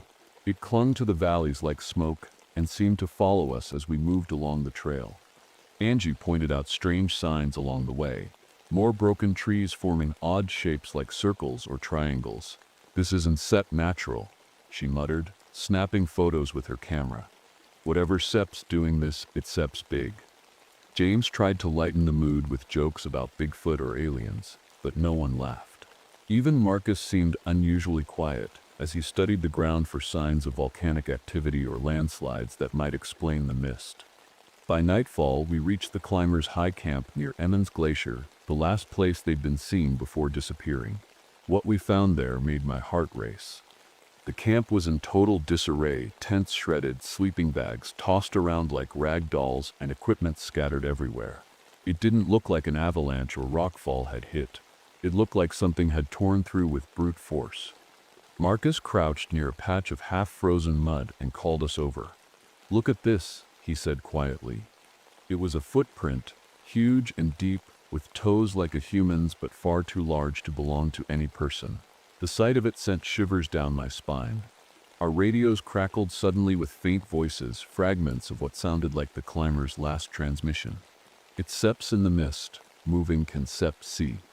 Then silence. We exchanged uneasy glances, but didn't say much as we set up our own camp nearby. The air felt heavy with tension, like something was watching us from just beyond the edge of the mist. That night, the four of us sat around a small campfire, barely speaking. The flames flickered weakly in the damp air, and the mist seemed to press closer with every passing hour. It wasn't thick enough to block our view entirely, but it felt alive like it was watching us. Angie was fiddling with her camera, scrolling through photos she sipped taken earlier. These patterns in the trees, they sip too precise, she said quietly. It sips like something sips marking its territory. James poked at the fire with a stick, his face grim. Maybe it's just storm damage, he muttered, though he didn't sound convinced. I didn't say anything.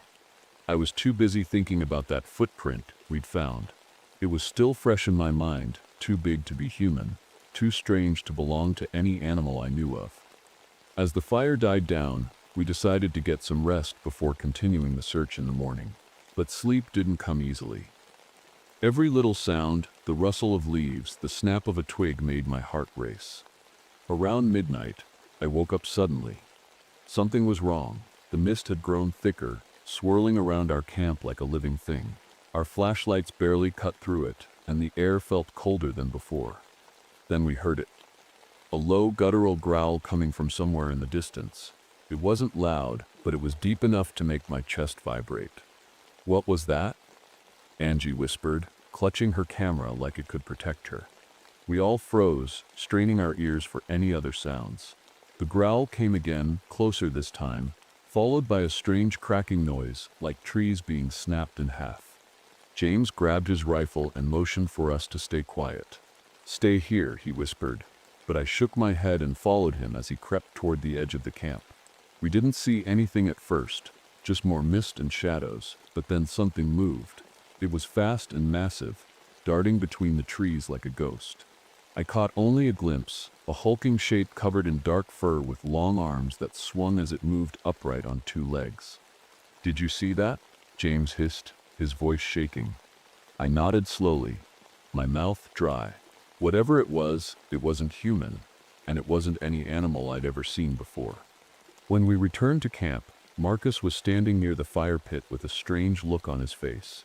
He pointed to the ground where another footprint had appeared overnight, this one even larger than the first. We said we're not alone out here, he said quietly. The rest of the night passed in tense silence as we huddled close together, listening to the sounds of something moving just beyond our sight. The next morning, the mist hadn't lifted. It hung low over the ground, swirling lazily like it was waiting for us to make a move. None of us had slept much, and the tension in the air was thick enough to choke on. Angie was the first to speak as we packed up our gear. Whatever's out here, it's not just some animal. It's smart, she said, her voice trembling. James didn't respond, but I could see the worry in his eyes. He kept glancing at the tree line like he expected something to burst out at any moment. We decided to head toward a ravine where the climbers might have taken shelter. The terrain was rough, steep slopes covered in loose rocks and patches of snow that hadn't melted yet. The mist made everything worse, cutting off our view and making it hard to tell where we were going. As we moved deeper into the wilderness, Angie kept snapping photos of the strange patterns in the trees and ground. At one point, she stopped suddenly and pointed ahead. "Look at that," she whispered. We all turned to see what she was pointing at, a cluster of trees broken into a perfect spiral shape, with their jagged ends pointing inward like arrows. It was unnatural, eerie, and completely silent around it. Marcus knelt down to examine the ground near the spiral. "No signs of an avalanche or rockfall," he muttered. "This wasn't sit caused by nature." Before we could say anything else, the mist thickened again, so fast it felt like someone had flipped a switch. Suddenly, Angie screamed. We spun around, but she was gone. "Angie!" I shouted, my voice echoing through the fog. We ran toward where she'd been standing just seconds ago, but there was no sign of her, no footprints, no movement, nothing. Then James spotted something lying on the ground, her camera. I picked it up with shaking hands and scrolled through the last few photos she'd taken. My stomach turned as I saw them, blurry images of something massive moving upright in the mist. The last photo was clear enough to make out a shadowy figure with long arms and glowing eyes staring straight at her.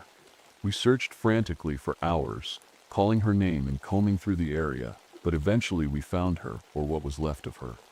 Her body was halfway up a tall pine tree, hanging limply from one of its branches like a broken doll. Her chest cavity was empty, completely hollowed out, and her face was frozen in an expression of pure terror. Marcus turned away and vomited into the bushes while James stood there shaking his head in disbelief. "We need to leave," James said firmly, his voice cracking. "Whatever this thing is, we're not prepared for it." But I couldn't leave, not yet. Angie's death only made me more determined to find those climbers and figure out what was happening in this forest. "We're not going anywhere," I said sharply. "Not until we finish what we came here to do."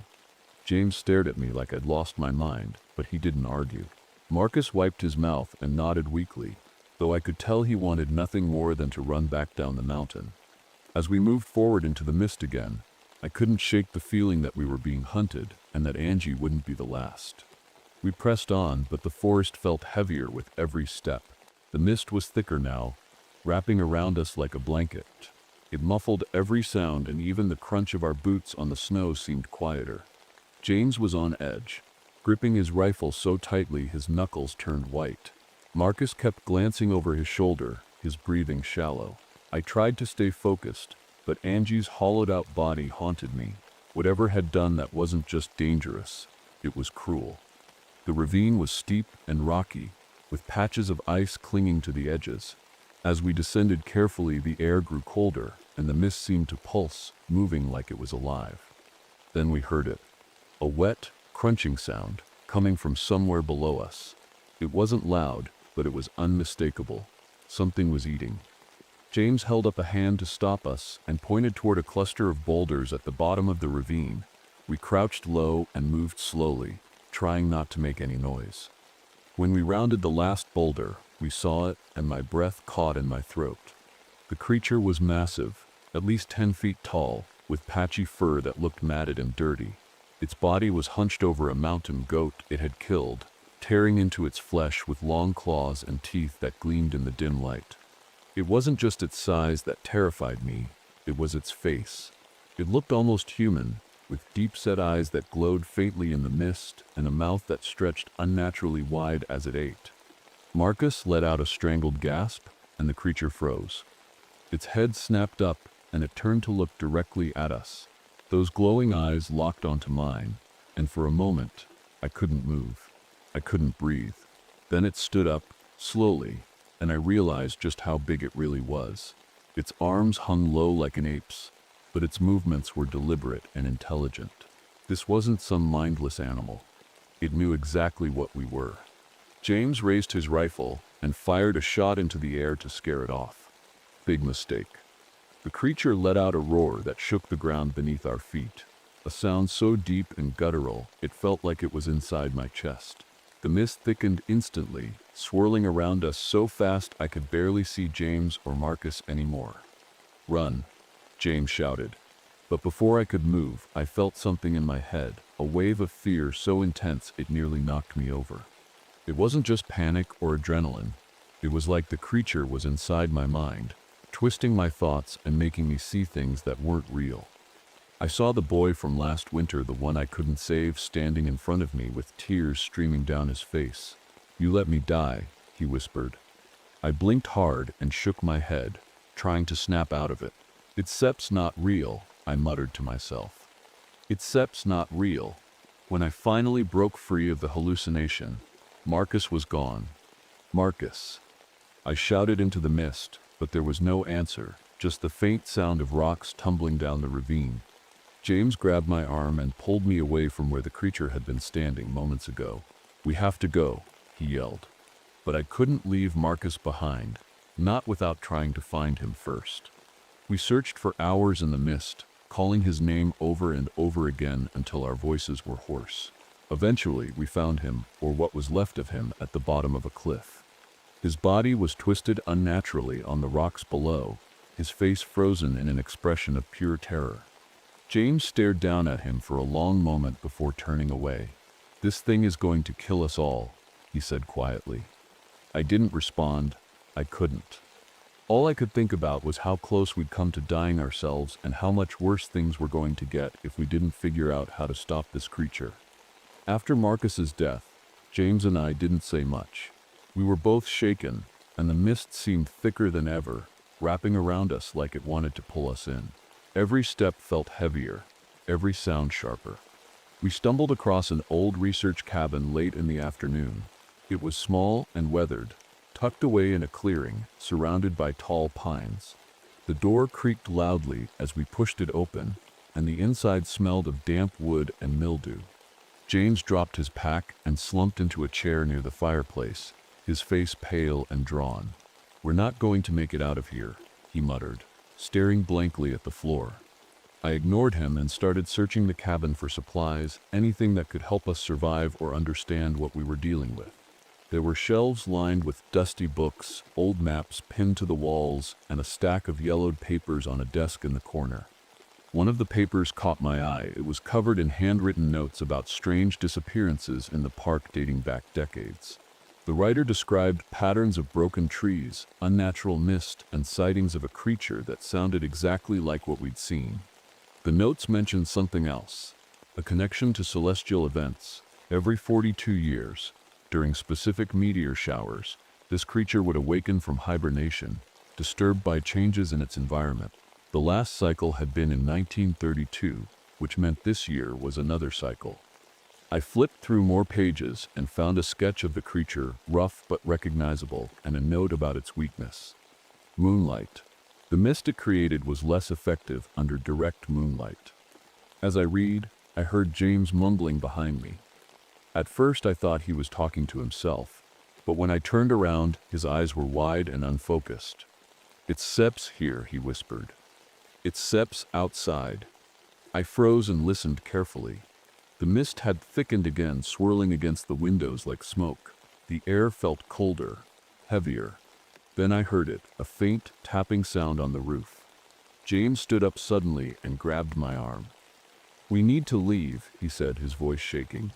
Before I could respond, something slammed against the cabin door with enough force to rattle the walls. James let out a strangled cry and stumbled backward as the door creaked under the pressure. The tapping on the roof grew louder, more frantic, and I felt that wave of fear again, the psychic assault that made my thoughts twist into nightmares. I saw the boy again, the one I couldn't save, standing outside the cabin window with his hand pressed against the glass. His lips moved silently, but I knew what he was saying. "You let me die." James wasn't handling it any better. He started shouting at someone who wasn't there, his voice raw with anger and fear, and then he grabbed me by the shoulders. "It's Sep's your fault," he yelled, shaking me violently. "You brought us here, you killed them." I fought him off as best as I could and managed to shove him into a chair before he could drag me outside. He sat there breathing hard, his hands trembling as he stared at nothing. I didn't know how much longer we could last like this, trapped in a cabin with something hunting us outside and our own minds turning against us inside. I sat on the floor of the cabin, trying to calm my racing thoughts. James was slumped in the chair, his face pale and his breathing uneven. He hadn't said anything since his outburst, but I could tell he was still fighting whatever visions the creature had planted in his mind. The mist outside pressed against the windows like a living thing, swirling and shifting, as if it were searching for a way in. I knew we couldn't stay here forever, but I also knew we couldn't leave without a plan. I turned back to the stack of papers on the desk and started reading through them again, desperate for answers. The notes were detailed but scattered, written by someone who had clearly spent years studying the creature. One page stood out, a description of how the creature marked its territory with geometric patterns formed from broken trees. The writer believed these patterns weren't random, they were warnings to stay away. Another page explained the mist. It wasn't just a physical barrier, it was a psychological weapon. The creature used it to disorient its prey and project fear into their minds, making them see things that weren't real. But then I found something hopeful, a note about moonlight. The writer had observed that during nights with a full moon, the mist became weaker, and the creature's movements slowed down. It seemed to rely on darkness and confusion to hunt, and moonlight disrupted that. I glanced at my watch. It was almost nightfall, and tonight's forecast called for clear skies with a full moon. If we could make it through the night, we might have a chance to fight back. I looked over at James, who was still staring blankly at the floor. "We need to use the moonlight," I said firmly, shaking him by the shoulder. He blinked slowly and turned to me, his eyes dull. "What are you talking about?" he muttered. I held up the notes. "The mist is weaker under moonlight," I explained quickly. "If we can lure it out into an open area when the moon is high, we might be able to stop it." James shook his head weakly. "You don't understand. It's not just out there, it's in here," he said, tapping his temple with trembling fingers. "I know," I said quietly, "but if we don't do something now, we're still going to die here." He didn't respond right away, but eventually he nodded, just barely, and started gathering his gear. I packed up the notes and maps along with my rifle and flashlight. As I zipped up my pack, I noticed one last page sticking out from under the stack of papers, a handwritten timeline of disappearances in Mount Rainier National Park going back over a century. Every 42 years, like clockwork, 1932, and now 2025. The realization hit me like a punch to the gut. This wasn't just some random encounter. We were caught in something much bigger than ourselves. I folded up the timeline and slipped it into my pocket before turning back to James. "Let's go," I said firmly. He nodded again, and together we stepped out into the mist, hoping that whatever waited for us wouldn't be our end. The mist was thicker than ever as James and I stepped out of the cabin. It clung to the ground like smoke, swirling around our boots with every step. The air was cold and heavy, and every sound seemed muffled, like the forest itself was holding its breath. We didn't talk much as we moved through the trees. James looked pale and exhausted, but he gripped his rifle tightly, his eyes darting nervously at every shadow. I kept my flashlight pointed ahead, scanning the trail for any sign of movement. The plan was simple: find an open area where the moonlight could reach us, lure the creature out, and use its weakness against it. But even as I tried to focus on the plan, I couldn't shake the feeling that we were being watched. The mist seemed to pulse around us, thickening and thinning in waves. Every now and then, I thought I saw something moving just beyond the edge of my flashlight beam, a dark shape that disappeared as soon as I turned to look. Finally, we reached an exposed ridge near a glacial crevasse. The moon was rising now, its pale light cutting through the mist in silvery streaks. It wasn't much, but it was enough to give us a chance. "This is it," I said quietly, setting down my pack and pulling out my rifle. James nodded silently and took up a position a few feet away from me. For a while, nothing happened. The mist swirled lazily around us, and the only sounds were the distant creaks of ice shifting in the glacier below. Then we heard it, a low growl that seemed to come from everywhere at once. I tightened my grip on my rifle as the growl grew louder, deeper, until it felt like the ground itself was vibrating. The mist thickened again, swirling faster and faster until it was almost impossible to see. "Stay calm," I whispered to James, though my heart was racing. Suddenly the creature appeared, bursting out of the mist like a nightmare made real. It was even larger than I remembered, its patchy fur gleaming in the moonlight and its glowing eyes locked onto us. It moved fast, too fast for something so big, and before I could react, it was charging straight at James. "Move!" I shouted, but he froze in place, his rifle shaking in his hands. At the last second, he fired a shot that barely grazed the creature's shoulder. It roared in fury and swiped at him with one massive arm, knocking him to the ground like a rag doll. I raised my rifle and fired 3 quick shots into its chest. It staggered but didn't fall. Its glowing eyes turned toward me now, filled with rage. I backed up slowly toward the edge of the ridge, keeping my flashlight trained on it. The moonlight seemed to slow it down slightly. Its movements were less fluid now, but it wasn't enough to stop it completely. Then I remembered the crevasse. "Come on," I muttered under my breath as I led it closer to the edge. Just a little further. The creature lunged at me again, but this time I dodged, barely, and fired another shot into its shoulder. It roared in pain and stumbled forward onto the thin ice covering the crevasse. I didn't hesitate. Raising my rifle one last time, I aimed carefully at the ice beneath its feet and pulled the trigger. The ice cracked loudly, splintering into jagged pieces that gave way under its massive weight. The creature let out one final roar as it plunged into the darkness below, disappearing into the glacier's depths. For a moment, everything was silent except for my ragged breathing. Then James groaned weakly from where he lay on the ground. He was alive, but barely. I rushed over to him and helped him sit up. His face was pale and covered in sweat, but he managed a shaky smile. "You did it?" he whispered. I didn't respond right away, partly because I wasn't sure if we'd really won. The creature was gone for now, but something told me this wasn't over.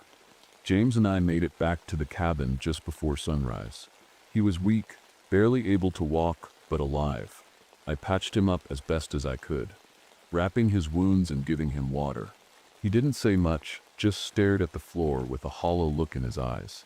The mist had finally started to lift, and the forest felt quieter now, almost peaceful, but I couldn't shake the feeling that something was still out there, watching us. By mid-morning, a rescue team arrived after hearing our emergency radio call. They took James down the mountain for medical treatment, but I stayed behind to help them recover Marcus's body and document what had happened. When I told my supervisor about the creature, he didn't believe me. It was probably just a bear. He said dismissively, "A big one. Maybe injured or sick." I didn't argue, there was no point. Even when I showed him the notes from the cabin and the photos on Angie's camera, he waved them off as coincidences or tricks of the light. The official report blamed the climbers' deaths and Angie's on an aggressive animal attack.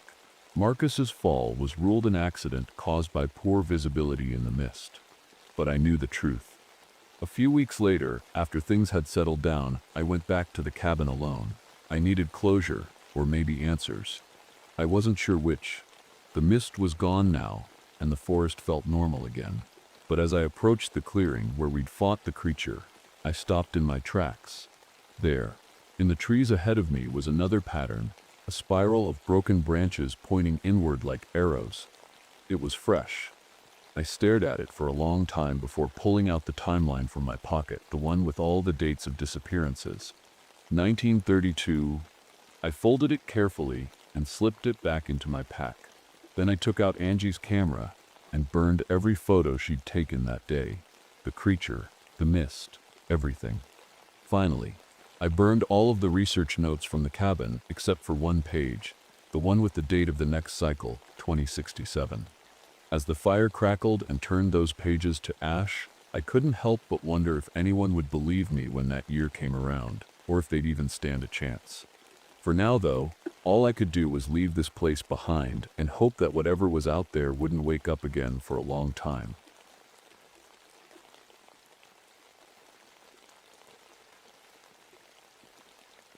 My name is Luther Reynolds. I've been a park ranger in the Monongahela National Forest for nearly 30 years. Some folks around here call me the prophet because I've got a knack for predicting the weather or knowing when the forest is about to change. It's not magic or anything, it's just experience. You spend enough time out here, you start to feel things before they happen. I'm 58 now, and retirement is creeping up on me like a shadow I can't outrun. Most mornings, I grab my carved wooden cane, an old family heirloom, and head out for my patrol. The cane's been with me since my coal mining days, passed down from my grandfather who swore it could ward off evil. I don't believe in that kind of thing, but it's comforting to hold on to something familiar. This morning started like any other. The air was crisp, and the trees stood tall and quiet as I made my way through a remote section of the forest. It's the part tourists rarely venture into, too rugged, too wild. But as I walked, something felt off. There were no birds singing, no insects buzzing, just silence. And let me tell you, silence in a forest is never a good sign. I stopped for a moment to take it all in, pressing my fingers to my sinuses. That peculiar pressure was back. The same one I felt every time something bad was about to happen out here. It's like the forest itself was trying to warn me. That's when I saw it. A circle of deadfall traps arranged so perfectly it couldn't be natural. Deadfall traps are piles of branches and logs that collapse when triggered, usually by an animal stepping on them. But these weren't random piles of debris. They were deliberate, placed with precision. Someone, or something, had built them. I knelt down to examine one of the traps, running my fingers over the splintered wood. The cuts were clean, too clean for nature's handiwork. My stomach churned as I stood up and looked around, gripping my cane tighter than usual. Something was wrong in Deadfall Hollow. The next morning, I was called into the ranger station. The air was heavy, like the forest itself was holding its breath. As soon as I walked in, I could tell something serious had happened. Ranger Michael Tate, my old protege, was standing by the map table, arms crossed, looking tense. He barely glanced at me before muttering, "We've got missing hikers." Michael and I used to work well together, but things had changed over the years. He didn't believe in my gut feelings or the way I read the forest. To him, I was just an old man clinging to superstitions. Dr. Amanda Hollis, a professor from the local university, was pacing back and forth near the radio. Her students had gone missing during a biology field trip in Deadfall Hollow. She kept saying they were supposed to check in last night. They wouldn't just wander off. Her voice cracked with worry. I was assigned to lead the search team because of my knowledge of the area. Michael didn't look thrilled about it, but orders were orders. Joining us were Dr. Richard Hayes, a geologist mapping underground water systems in the region, and Jessica Monroe, a search and rescue specialist with her tracking dog, Baron. Jessica seemed confident, but quiet, focused on Baron as he sniffed around the station's porch. Dr. Hayes looked out of place in his clean hiking gear and thick glasses. He didn't seem like someone who spent much time outdoors. Before we headed out, Dr. Hollis handed me a journal she'd found in one of her students' backpacks left behind at camp. "Maybe this will help," she said softly. I flipped through it quickly. It was filled with sketches of tall, thin figures standing among trees. The drawings were rough but unsettling. One page had scribbled notes. "They sit were watching, always watching." I didn't say anything as I tucked the journal into my pack. The forest already felt wrong to me. This just made it worse. As we set out into Deadfall Hollow, Baron led the way, nose to the ground. The silence from yesterday lingered, no birdsong, no rustling leaves, and it gnawed at my nerves like a splinter under my skin. We followed a trail that should have been clear and straightforward, but something wasn't right. Paths that should have been familiar twisted and turned unexpectedly, leading us deeper into unfamiliar territory. It felt like someone or something was rearranging the forest around us. Baron suddenly stopped and growled low in his throat. Jessica knelt beside him, trying to calm him down, but he wouldn't budge. His ears were pinned back, his tail stiff as a board. "What's wrong with him?" Michael asked sharply. "He doesn't like something," Jessica replied quietly. I didn't say it out loud, but I knew what Baron was feeling. I'd felt it too. The forest wasn't just quiet, it was watching us. We kept moving deeper into Deadfall Hollow, following Baron's lead. The dog seemed uneasy, his ears twitching at every sound, or lack of sound. Jessica tried to reassure him, but I could tell she was just as nervous as the rest of us.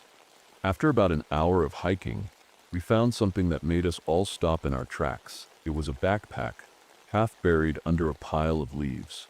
Jessica picked it up and dusted it off. "It's one of the students," she said, her voice shaking slightly. Inside the backpack was a water bottle, a flashlight, and another notebook. This one was filled with more sketches. Tall, thin figures with hollow eyes and long arms, standing in the shadows of trees. One page had a single sentence scrawled across it. "Dawn set, follow the tapping." "What does that mean?" Michael asked, frowning at the notebook. I didn't ask her right away.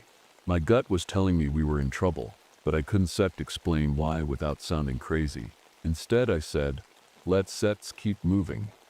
A little further down the trail, Dr. Hayes stopped suddenly and crouched down near a patch of dirt.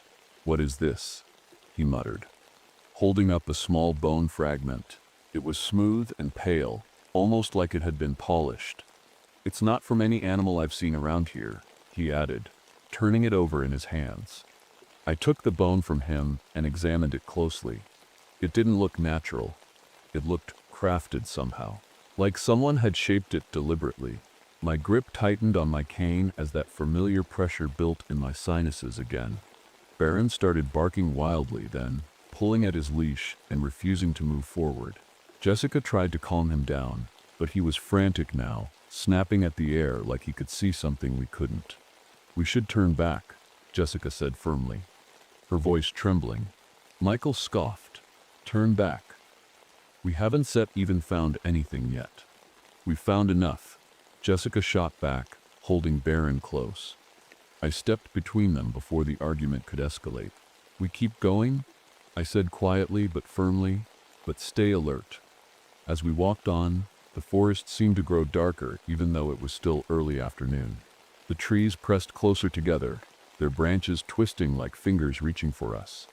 Then came the sound, the faint tapping noise. It was soft at first, barely audible over our footsteps, but as we moved deeper into the hollow, it grew louder and more distinct. Tap, tap, tap. Jessica froze mid-step and whispered, "What is that?" "It's nothing," Michael said quickly, though his voice sounded strained. But I knew better. That tapping wasn't random. It had a rhythm to it, almost like Morse code. My grandfather used to tell stories about miners trapped underground who used tapping to communicate with each other when their voices couldn't carry through the rock. The tapping seemed to follow us now, shifting from one side of the trail to the other, as if something or someone was moving alongside us. Baron whined low in his throat and refused to take another step. I gripped my cane tighter and looked over my shoulder at the others. "Stay close," I said quietly. No one argued this time. The tapping followed us. It wasn't constant, but it was always there, sometimes close, sometimes far, but never gone. It made my skin crawl. Every time it stopped, I'd hold my breath, waiting for it to start again. Baron was the first to snap. He broke free from Jessica's grip and bolted into the trees, barking furiously. "Baron!" Jessica screamed, running after him. "Wait!" I shouted, but she didn't listen. She disappeared into the trees before any of us could stop her. Michael cursed under his breath and took off after her.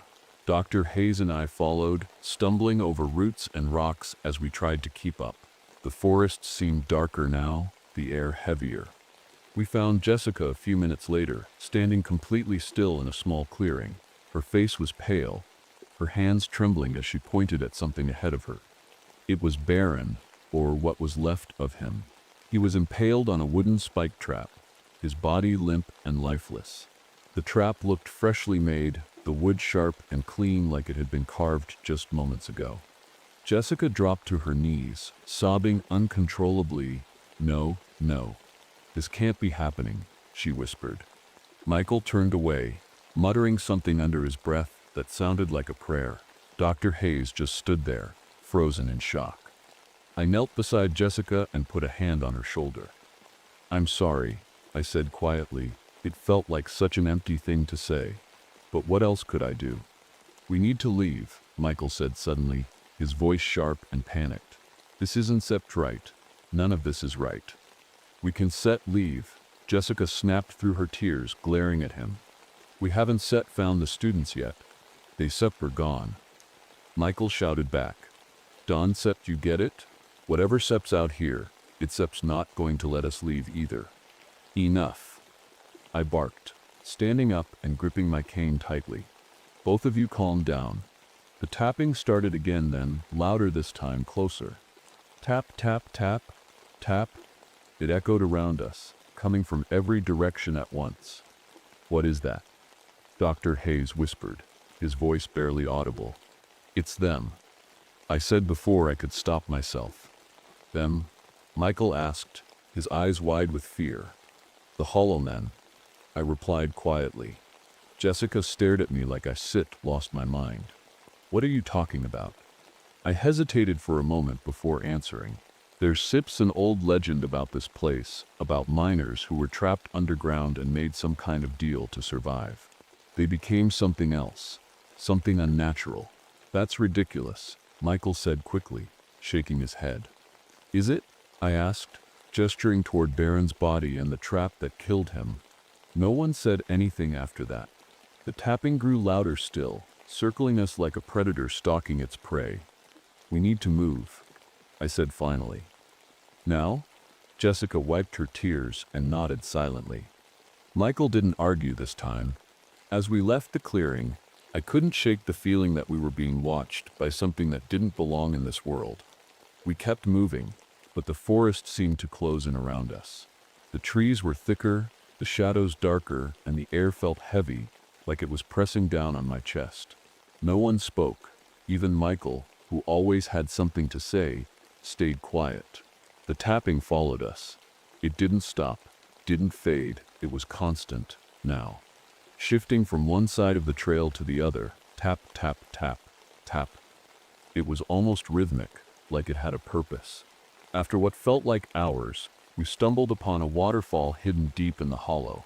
The water cascaded down into a pool surrounded by jagged rocks and thick moss.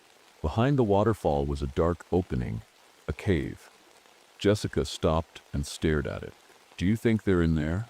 she asked, her voice barely above a whisper. I didn't answer right away.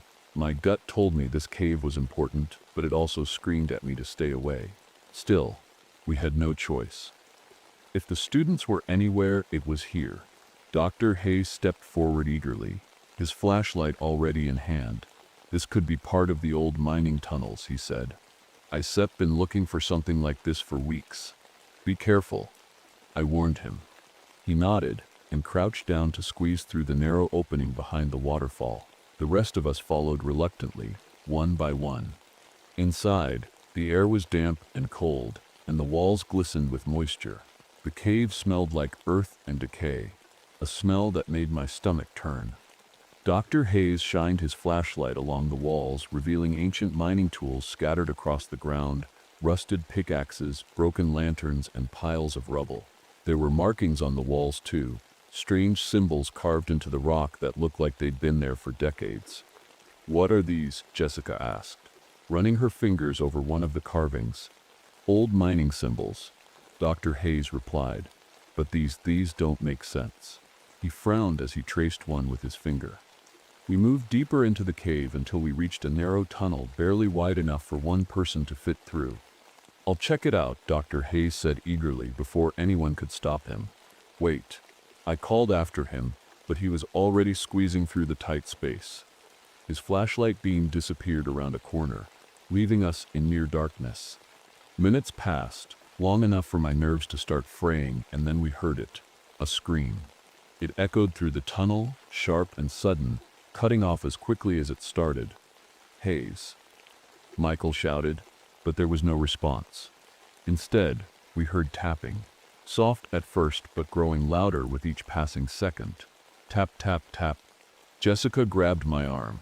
"What is that?" "It's him," Michael said shakily. "It's Hayes." "No," I said quietly. "It's not." The tapping grew louder still until it sounded like it was coming from all around us. Then Hayes's voice crackled through his radio. "Help me, please." His words were broken by static and heavy breathing. "Where are you?" Jessica shouted into her own radio. The reply came in tap code. Tap, tap, tap. Jessica stared at me in horror as realization dawned on her face. "We need to get out of here," I said firmly. Michael didn't argue this time. He just nodded and started back toward the entrance with Jessica close behind him. As I followed them out of the cave, I couldn't shake the feeling that something or someone was watching us from deep within the shadows. We stumbled out of the cave, gasping for air as if the forest itself had been suffocating us inside. The waterfall roared behind us, but even its sound couldn't drown out the tapping. It was louder now, sharper, echoing through the trees. Tap, tap, tap. Tap, tap.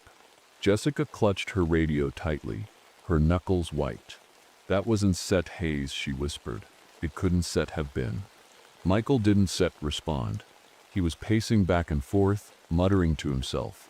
"This doesn't make sense. None of this makes sense." I didn't say anything. My eyes were fixed on the tree line ahead of us. Something was moving. Tall, thin shapes gliding between the trees, barely visible in the fading light. "Do you see that?" Jessica asked, her voice trembling. "I see it," I replied quietly.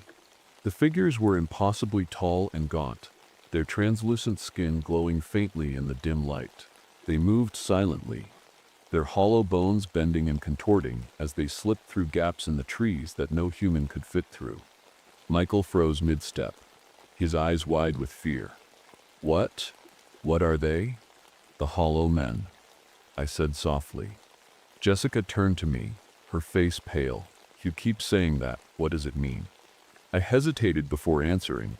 They were miners once, trapped underground during a cave-in over 100 years ago. The legend says they made a deal to survive, to stretch themselves thin enough to escape the rubble. But whatever they became, it wasn't set human anymore. That's ridiculous, Michael said, though his voice lacked conviction. Is it? I asked, gesturing toward the figures in the trees. The tapping grew louder still, surrounding us now like a chorus of bone against wood. They're communicating, Jessica said suddenly, her eyes darting around. What are they saying? Michael asked nervously. Jessica shook her head. I don't know, but it seems not random. I gripped my cane tighter and stepped toward the abandoned ranger station just ahead of us. We need shelter, I said firmly. The others followed without argument. This time, inside the station, we barricaded the doors and windows as best we could. The small building creaked under the weight of the storm brewing outside, wind howling, rain pelting against the roof.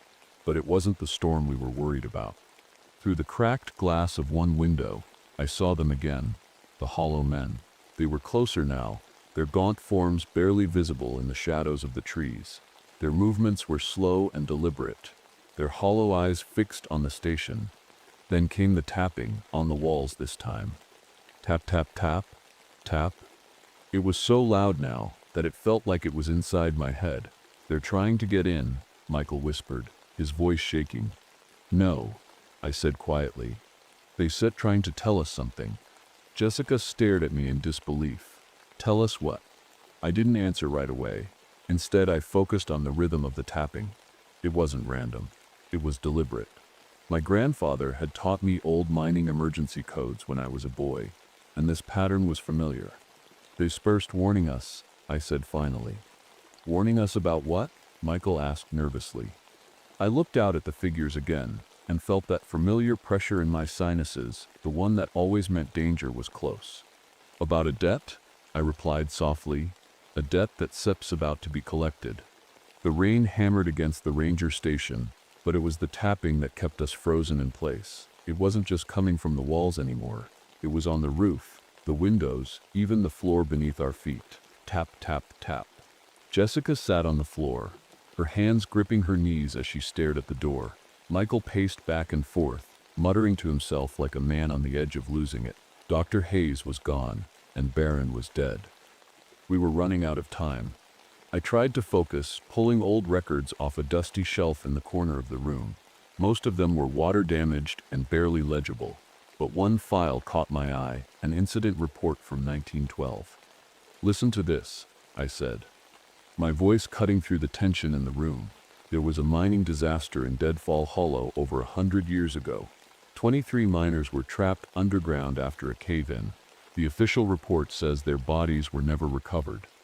Jessica looked up at me, her face pale. What does that have to do with this? I hesitated before continuing.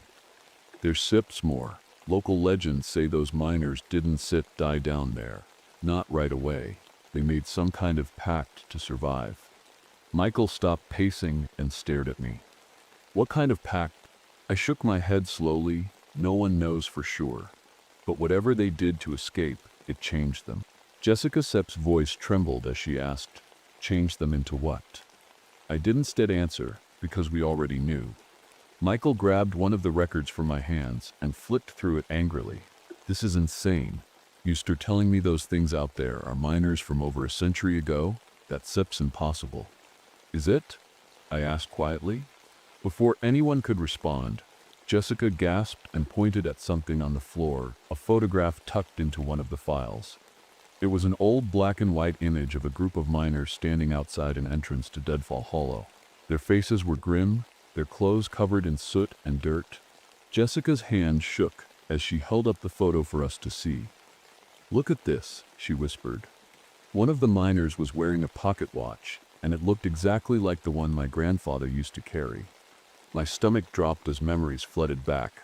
My grandfather's stories about Deadfall Hollow, his warnings about staying away from certain parts of the forest, and his carved wooden cane that he swore could ward off evil. "This isn't set just about those miners," I said finally, my voice barely above a whisper. "It's Seps about what they left behind." Jessica frowned, confused. "What do you mean?" I took a deep breath and looked her in the eye.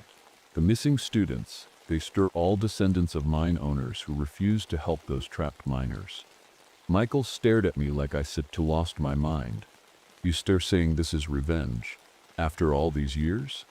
"No," I replied softly. "It sets not revenge, it sets justice."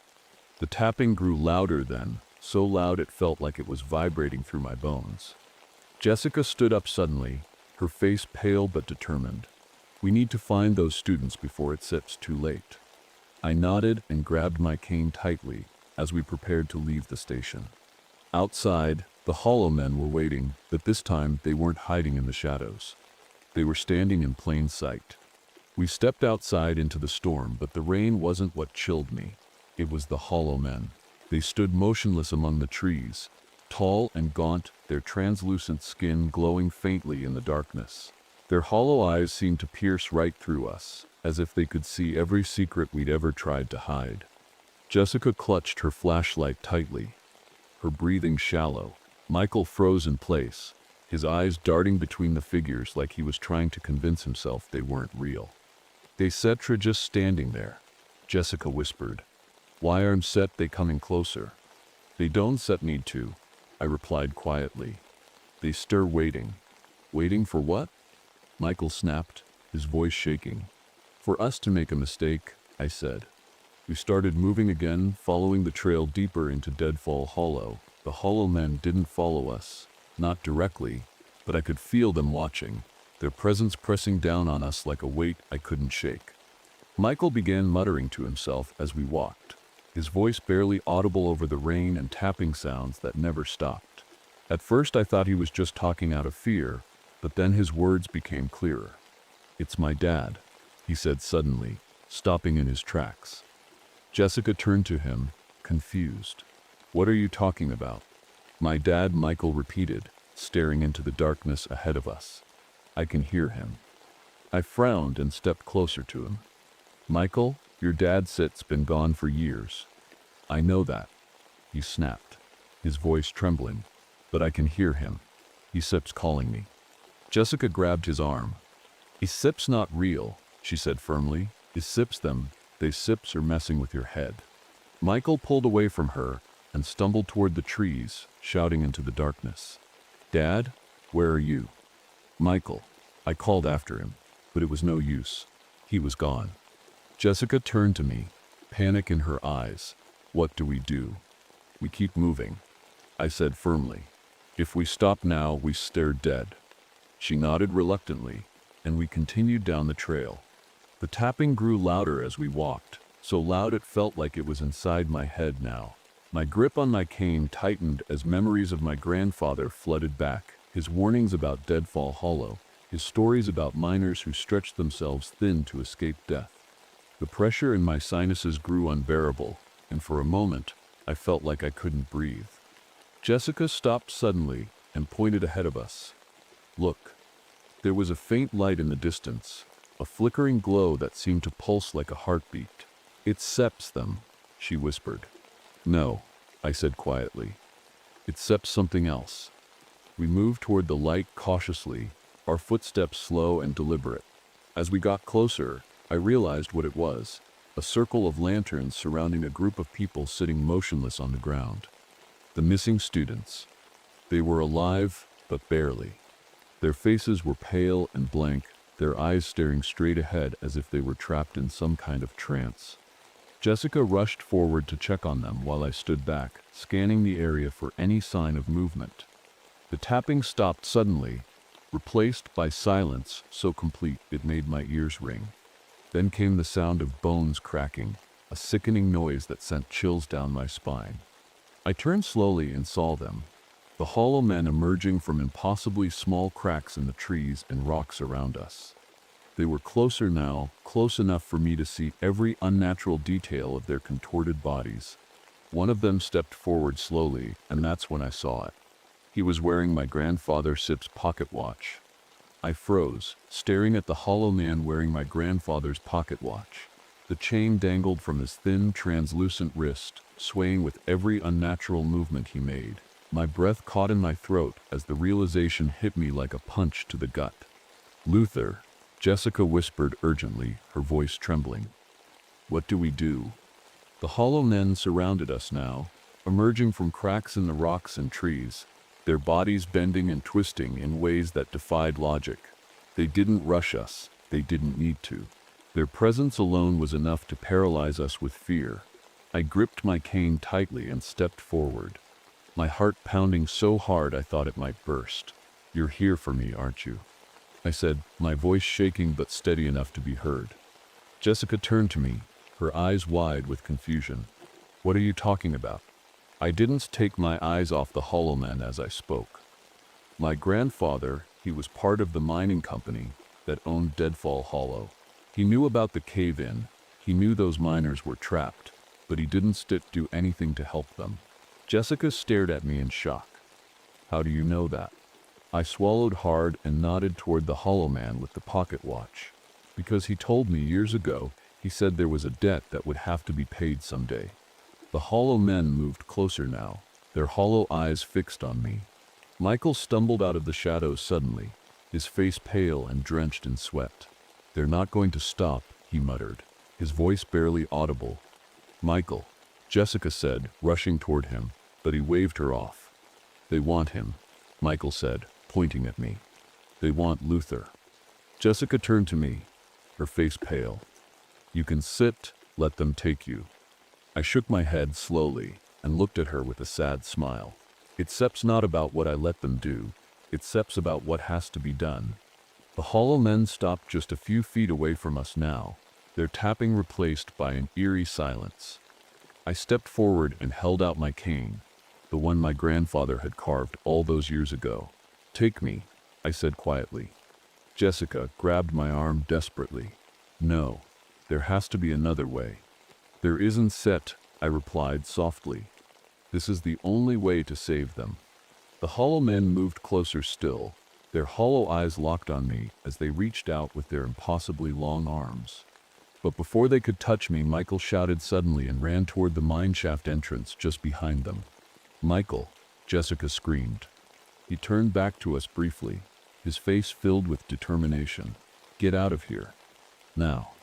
Before any of us could stop him, he triggered a cave-in by smashing through one of the old support beams with a rock. The ground shook violently as rocks and debris collapsed around us, sealing the mine entrance and trapping Michael inside with the hollow men. Jessica screamed his name over and over again, but it was too late. The entrance was completely sealed now. I grabbed her arm and pulled her away from the collapsing rocks as she sobbed uncontrollably. The tapping stopped completely, then replaced by silence so deep it felt like the forest itself was holding its breath. 3 months passed, but Deadfall Hollow never left my mind. The forest was quiet now. Too quiet. The search team had sealed off the mine entrance, declaring it unsafe for further exploration. Official reports listed Michael as missing, presumed dead, along with the students we managed to rescue. Jessica hadn't spoken much since that day. She'd quit search and rescue and moved out of town, but I knew she hadn't really left Deadfall Hollow behind. None of us had. One rainy afternoon, I found myself standing at the edge of the forest again, staring at the sealed mine entrance. I wasn't sure why I'd come back. Maybe to find closure, maybe to feel something other than guilt. The ground was damp beneath my boots as I placed a small bouquet of wildflowers near the rocks where we'd last seen Michael. Jessica had asked me to bring them here, though she couldn't face coming herself. I stood there for a while, listening to the rain pattering against the leaves, hoping for some kind of peace. But then I heard it, the tapping. It was faint at first, barely audible over the rain. Tap, tap, tap, tap. I froze, my heart pounding in my chest as I stared at the mine entrance. It couldn't be real. It had to be my imagination. But then it grew louder. Tap, tap, tap. I stepped back instinctively, gripping my cane tightly as the sound echoed through the forest. And then I saw it, a figure standing among the trees just beyond the mine entrance.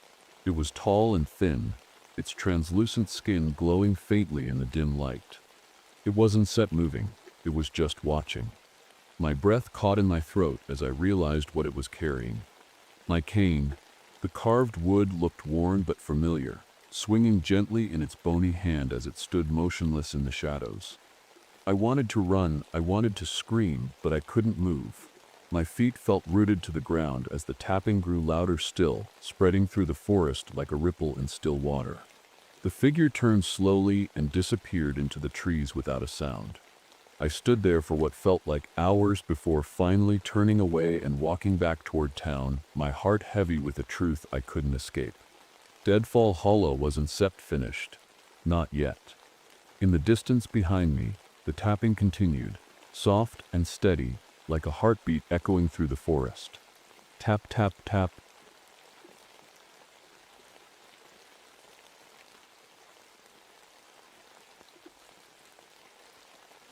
My name is Elijah Washington. I'm 43 years old, a wildlife biologist and a park ranger at the Okefenokee National Wildlife Refuge in Georgia. I've spent most of my life studying wetlands and their ecosystems, but this swamp is different. It's alive in ways I can't fully explain, even after all these years. I came back to Okefenokee after 2 decades away. This place was my childhood home, but it holds memories I've tried to bury. Memories of my brother Daniel. He disappeared here when we were teenagers, swallowed by the swamp without a trace. I've carried the guilt ever since.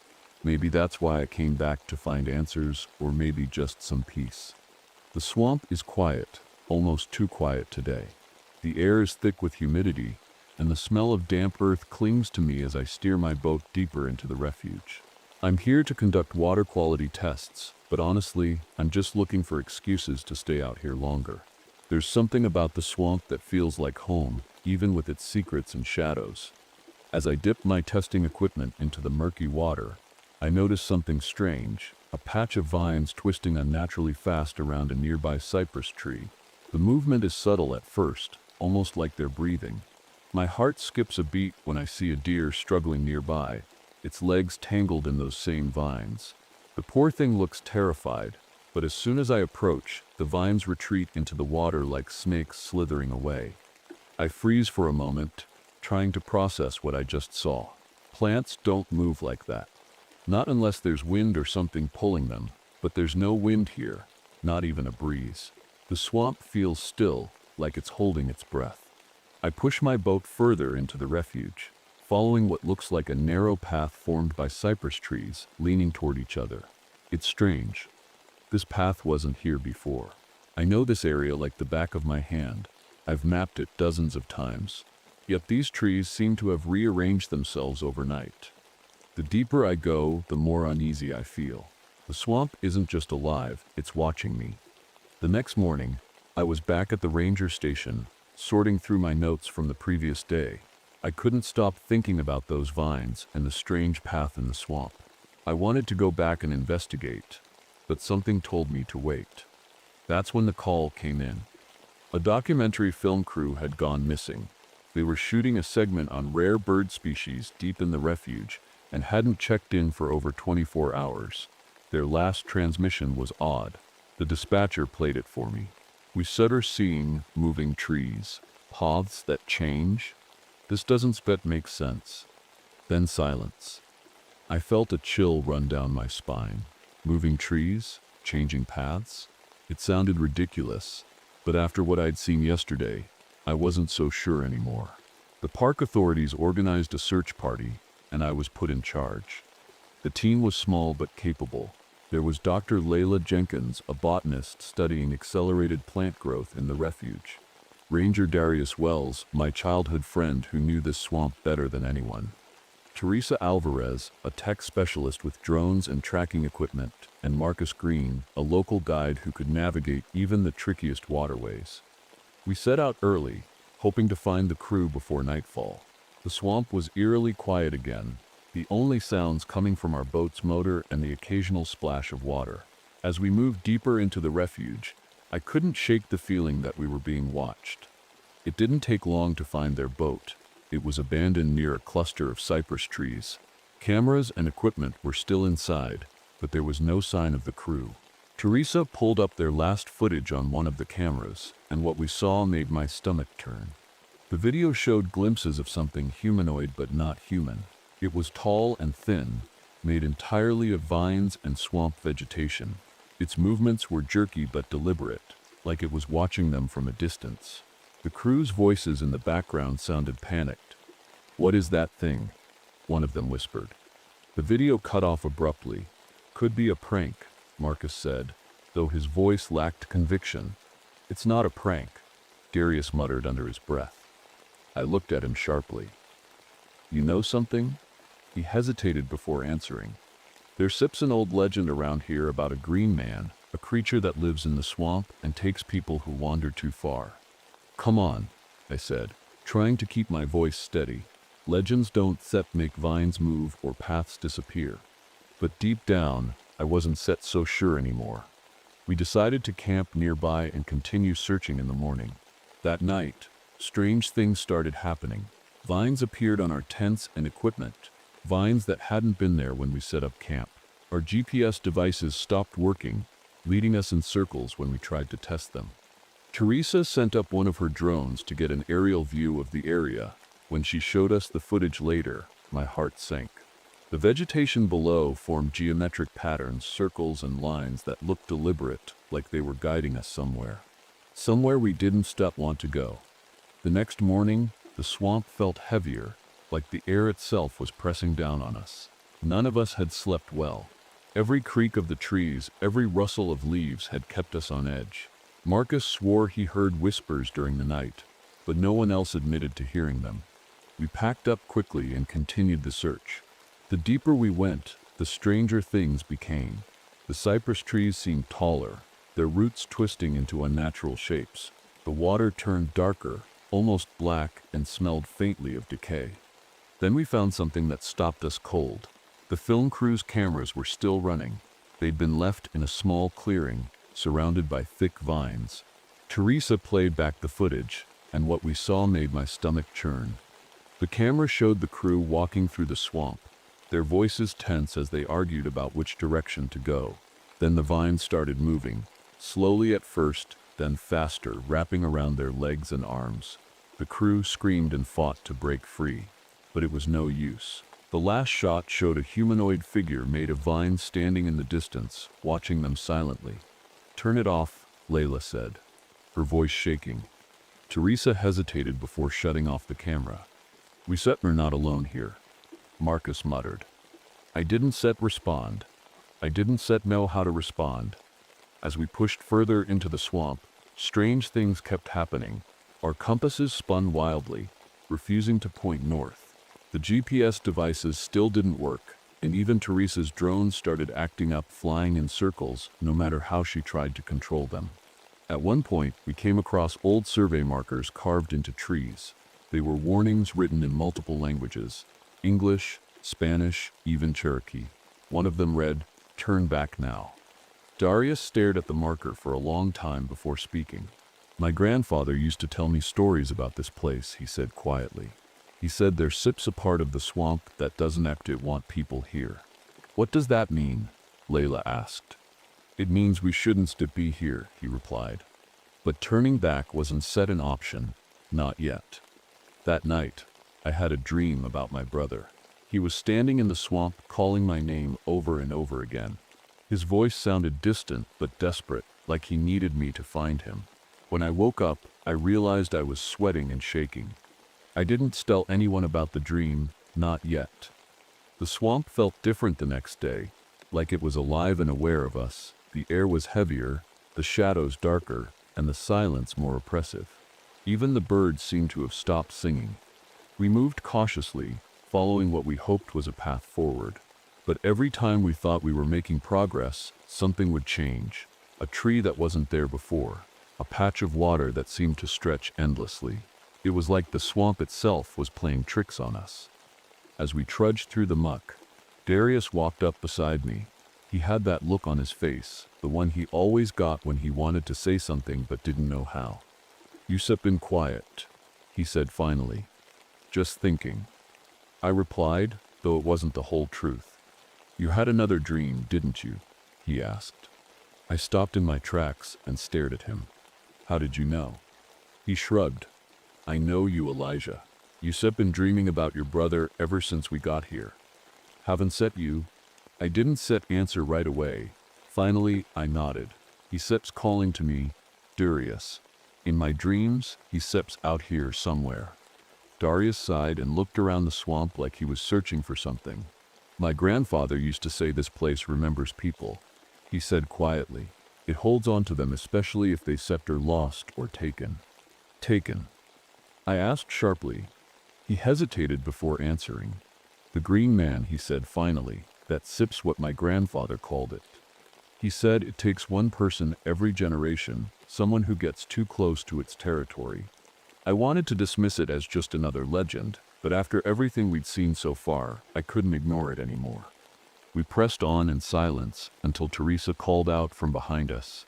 "You guys need to see this," she said, holding up her tablet. She'd managed to get one of her drones working again and had sent it up for an aerial view of the area. The footage showed something incredible and terrifying. The vegetation below formed perfect geometric patterns, circles, spirals, and lines that stretched for miles. "It's like a map," Layla said, leaning over Teresa's shoulder. "But a map to what?" Marcus asked uneasily. No one had an answer. As we moved deeper into the swamp, we came across something else, a clearing with remnants of old wooden structures and stone carvings. Layla examined the carvings closely and frowned. "These are ancient," she said softly. "They are not from any culture I studied in this region." "What do they mean?" I asked. "I'm not sure," she replied. "But they look like warnings." The more we explored, the more uneasy I felt. The swamp wasn't just alive, it was guiding us somewhere. And I had a sinking feeling that wherever it was leading us, we wouldn't like what we found. By the time the storm rolled in, we were already on edge.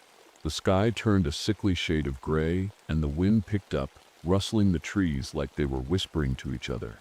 We had no choice but to take shelter in an old hunting cabin we stumbled across. It was falling apart. Half the roof was caved in, and the wooden floorboards creaked with every step. But it was better than being out in the open. The rain came hard and fast, pounding against the cabin's walls. The sound was deafening, but it wasn't enough to drown out the unease that had settled over us. We sat in silence for a while, listening to the storm and trying not to think about what might be waiting for us outside. Then it happened.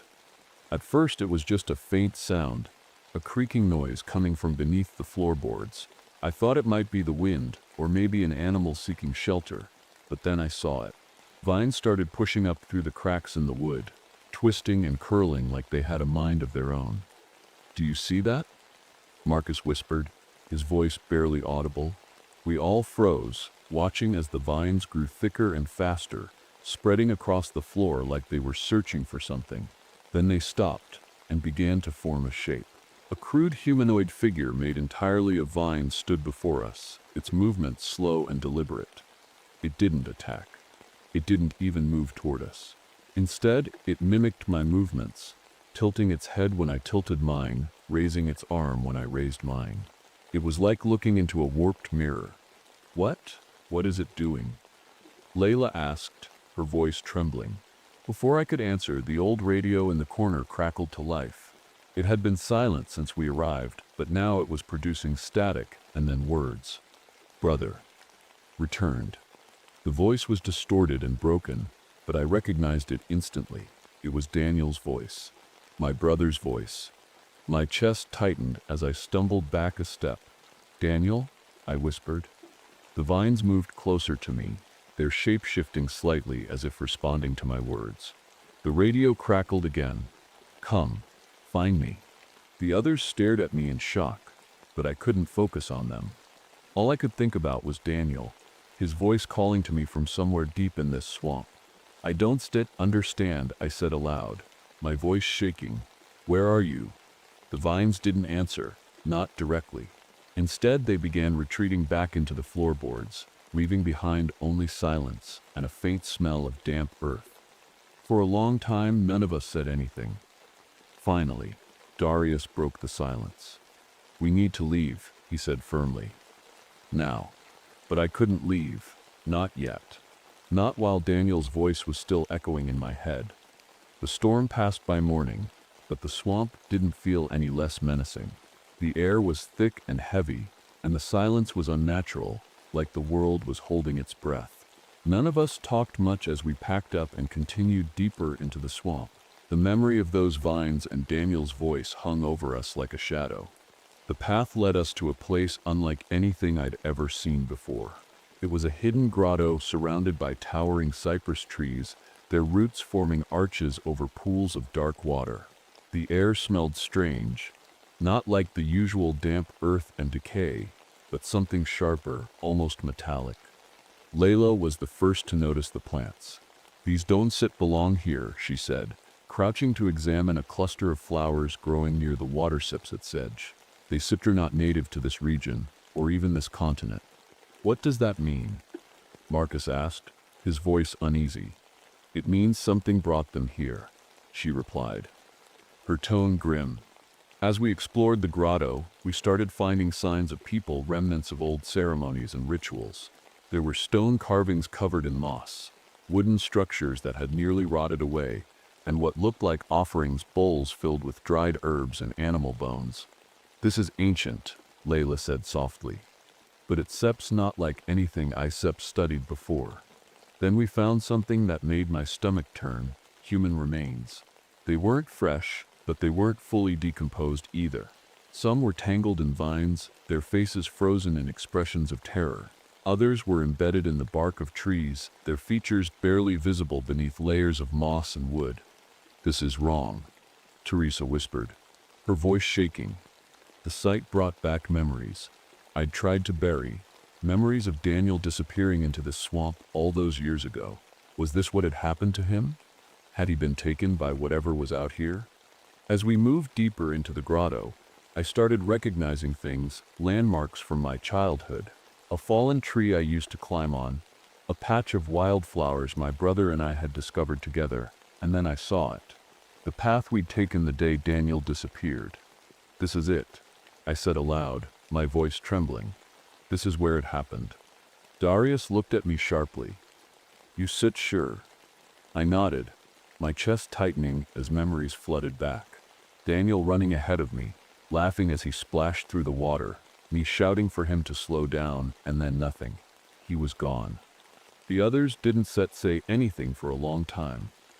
Finally, Layla spoke up. "Whatever sets out here, it's been here for centuries," she said quietly. "And it's not just taking people, it's keeping them." Her words sent a chill down my spine. The swamp seemed to close in around us after that. The trees felt taller, the shadows darker, and the air heavier with every step we took. It wasn't just a feeling, it was real. The swamp was changing, rearranging itself like it was alive. We followed the path deeper into the grotto, but it wasn't long before something went wrong. Marcus was walking ahead of us when the ground seemed to shift beneath his feet. Cypress knees, those strange knobby roots that stick up out of the water, rose suddenly, forming a wall between him and the rest of us. "Marcus," I shouted, rushing forward, but the wall was solid, twisting and growing faster than I could react. "I'm stuck," Marcus yelled from the other side. His voice was panicked, and I could hear him struggling to move. We tried to break through the wall, hacking at the roots with machetes and anything else we could find, but it was no use. The cypress knees were like iron, unyielding and alive. Then Marcus screamed, a sound so raw and primal, it made my blood run cold. When we finally managed to push through to the other side, what we saw stopped us in our tracks. Marcus was partially absorbed into a tree. His arms and legs were tangled in vines, his body pressed against the bark as if it were swallowing him whole. His eyes were wide with terror, and he was still conscious, still alive. "Help me," he begged, his voice breaking. We tried to pull him free, but the vines tightened around him like they were fighting back. Layla examined them closely and shook her head. "They're feeding on him," she said quietly. "What does that mean?" Teresa demanded. "It means we can't save him," Layla replied grimly. Marcus looked at me then, his eyes full of desperation, and I knew he understood. There was nothing we could do. "I'm sorry," I whispered. The vines tightened further, pulling Marcus deeper into the tree until his face disappeared completely. The swamp had taken him. We stood there in stunned silence for what felt like an eternity. Finally, Darius spoke up. "We need to keep moving," he said firmly. "If we stay here, we stay next." He was right, but leaving Marcus behind felt like a betrayal. Still, we had no choice. As we moved on, Teresa's equipment started acting up again. Her drone cameras flickered and shut off one by one. When she checked her tablet, she found something even worse. Plant matter had started growing on her devices. It wasn't just vines, it was small buds and leaves, like the swamp itself had infected her technology. "This isn't possible," she muttered, trying to scrape off the growths with shaking hands. But it was possible because it was happening right in front of us. The swamp was just alive, it was hunting us. We didn't talk much after what happened to Marcus. The swamp had taken him, and there was nothing we could do, but the silence between us wasn't just grief, it was fear. None of us wanted to admit it, but we all knew the truth. The swamp was alive and it wasn't going to let us leave. The path ahead grew narrower, forcing us to wade through water that came up to our knees. The smell of decay was stronger now, and the air felt thick enough to choke on. Every step felt like a struggle, like the swamp itself was trying to pull us down. Then we saw it. An island rose out of the water ahead of us, its surface covered in moss and tangled roots. At its center stood a massive cypress tree, easily the largest I'd ever seen. Its trunk was thick and gnarled, and its branches stretched high into the sky like skeletal arms. But it wasn't just a tree. Faces were embedded in its bark, human faces. They were twisted in expressions of pain and fear, their features barely visible beneath layers of moss and wood. My stomach turned as I recognized some of them. The missing film crew, Marcus, and my brother. "Daniel," I whispered, my voice barely audible. His face was there, pressed into the trunk near the base of the tree. His eyes were closed, but his expression looked peaceful, almost like he was sleeping. "Elijah," Layla said softly, placing a hand on my shoulder. "We need to be careful." Before I could respond, the ground beneath us began to shift. Vines erupted from the water, twisting and curling around our legs. We scrambled backward as they formed a shape, a towering humanoid figure made entirely of vegetation. The Tangle Walker. It stood at least 10 feet tall, its body a mass of vines, roots, and swamp plants. Flowers grew from its eye sockets, their petals opening and closing like they were alive. It didn't move at first. It just stood there, watching us with an unnatural stillness. Then it spoke, not with words, but through the radio Teresa had been carrying in her pack. The static crackled before forming a distorted voice. "Brother, you came." I froze as the voice hit me like a punch to the chest. It was Daniel's voice again, broken and distant, but unmistakable. "What do you want?" I asked, my voice shaking. The Tangle Walker tilted its head slightly, as if considering my question. Then the vines around us tightened, pulling us closer to the island. "Join or leave," the voice said through the radio. "What does that mean?" Teresa asked, her voice rising in panic. "It's giving us a choice," Darius said grimly. "But I don't think either option is good." I looked back at Daniel's face in the tree trunk. His eyes were open now, staring at me with an expression I couldn't read. Was he trying to warn me, or was he asking me to stay? The Tangle Walker raised one massive arm, pointing toward the central tree. The message was clear. It wanted me to join Daniel to become part of whatever this thing was. "No," I said firmly. "I accept not leaving without him." The Tangle Walker didn't respond, not with words anyway. Instead, it began moving toward us. Its steps slow but deliberate. "We need to do something," Layla said urgently. "Now." The Tangle Walker moved closer, its towering form casting a shadow over the island. The vines around us tightened, pulling at our legs and arms like they were trying to drag us toward the tree. My heart pounded in my chest as I stared at Daniel's face in the bark. I couldn't leave him here. Not like this. We have to stop it, Teresa shouted, her voice breaking. But how? Layla asked, frantically looking around. It was Darius who answered.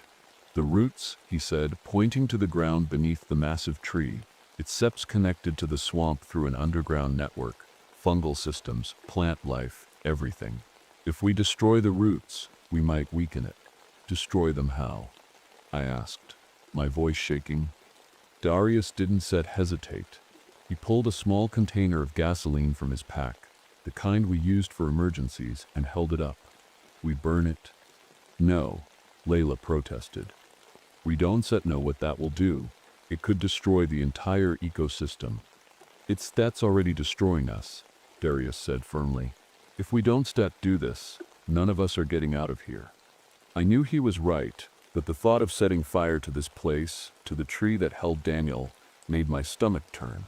Still, there was no other choice. Darius moved quickly, pouring gasoline around the base of the tree, while Layla and Teresa tried to keep the vines at bay. The Tangle Walker seemed to sense what we were doing.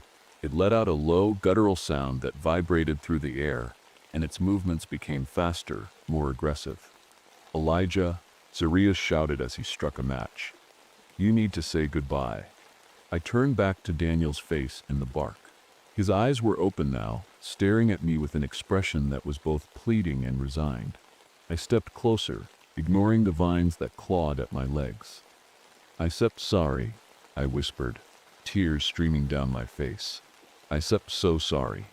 His lips moved slightly, just enough for me to hear one word: free. The match hit the ground, and flames erupted around the base of the tree. The fire spread quickly, consuming the roots and sending thick black smoke into the air. The Tangle Walker let out another guttural sound, this time louder and more desperate as its body began to collapse. The vines around us loosened, and for a moment, I thought we might actually make it out alive. But then Layla screamed. I turned just in time to see her pulled into a mass of vines that had erupted from the ground near the edge of the island. She fought desperately, but it was no use. The swamp had claimed her. Layla, Teresa shouted, but Darius grabbed her arm and pulled her back. We have to go, he yelled. The flames were spreading fast now, consuming everything in their path. The Tangle Walker collapsed completely, its body disintegrating into ash and smoke. I looked back one last time at Daniel's face in the tree trunk. It was gone now, replaced by charred wood and embers. We ran for the boat as the fire consumed the island behind us. The swamp seemed to roar with anger as we escaped into open water, but I didn't look back. The boat cut through the water as we sped away from the burning island. None of us spoke. The only sounds were the hum of the motor and the occasional crackle of flames in the distance. The swamp was alive with movement.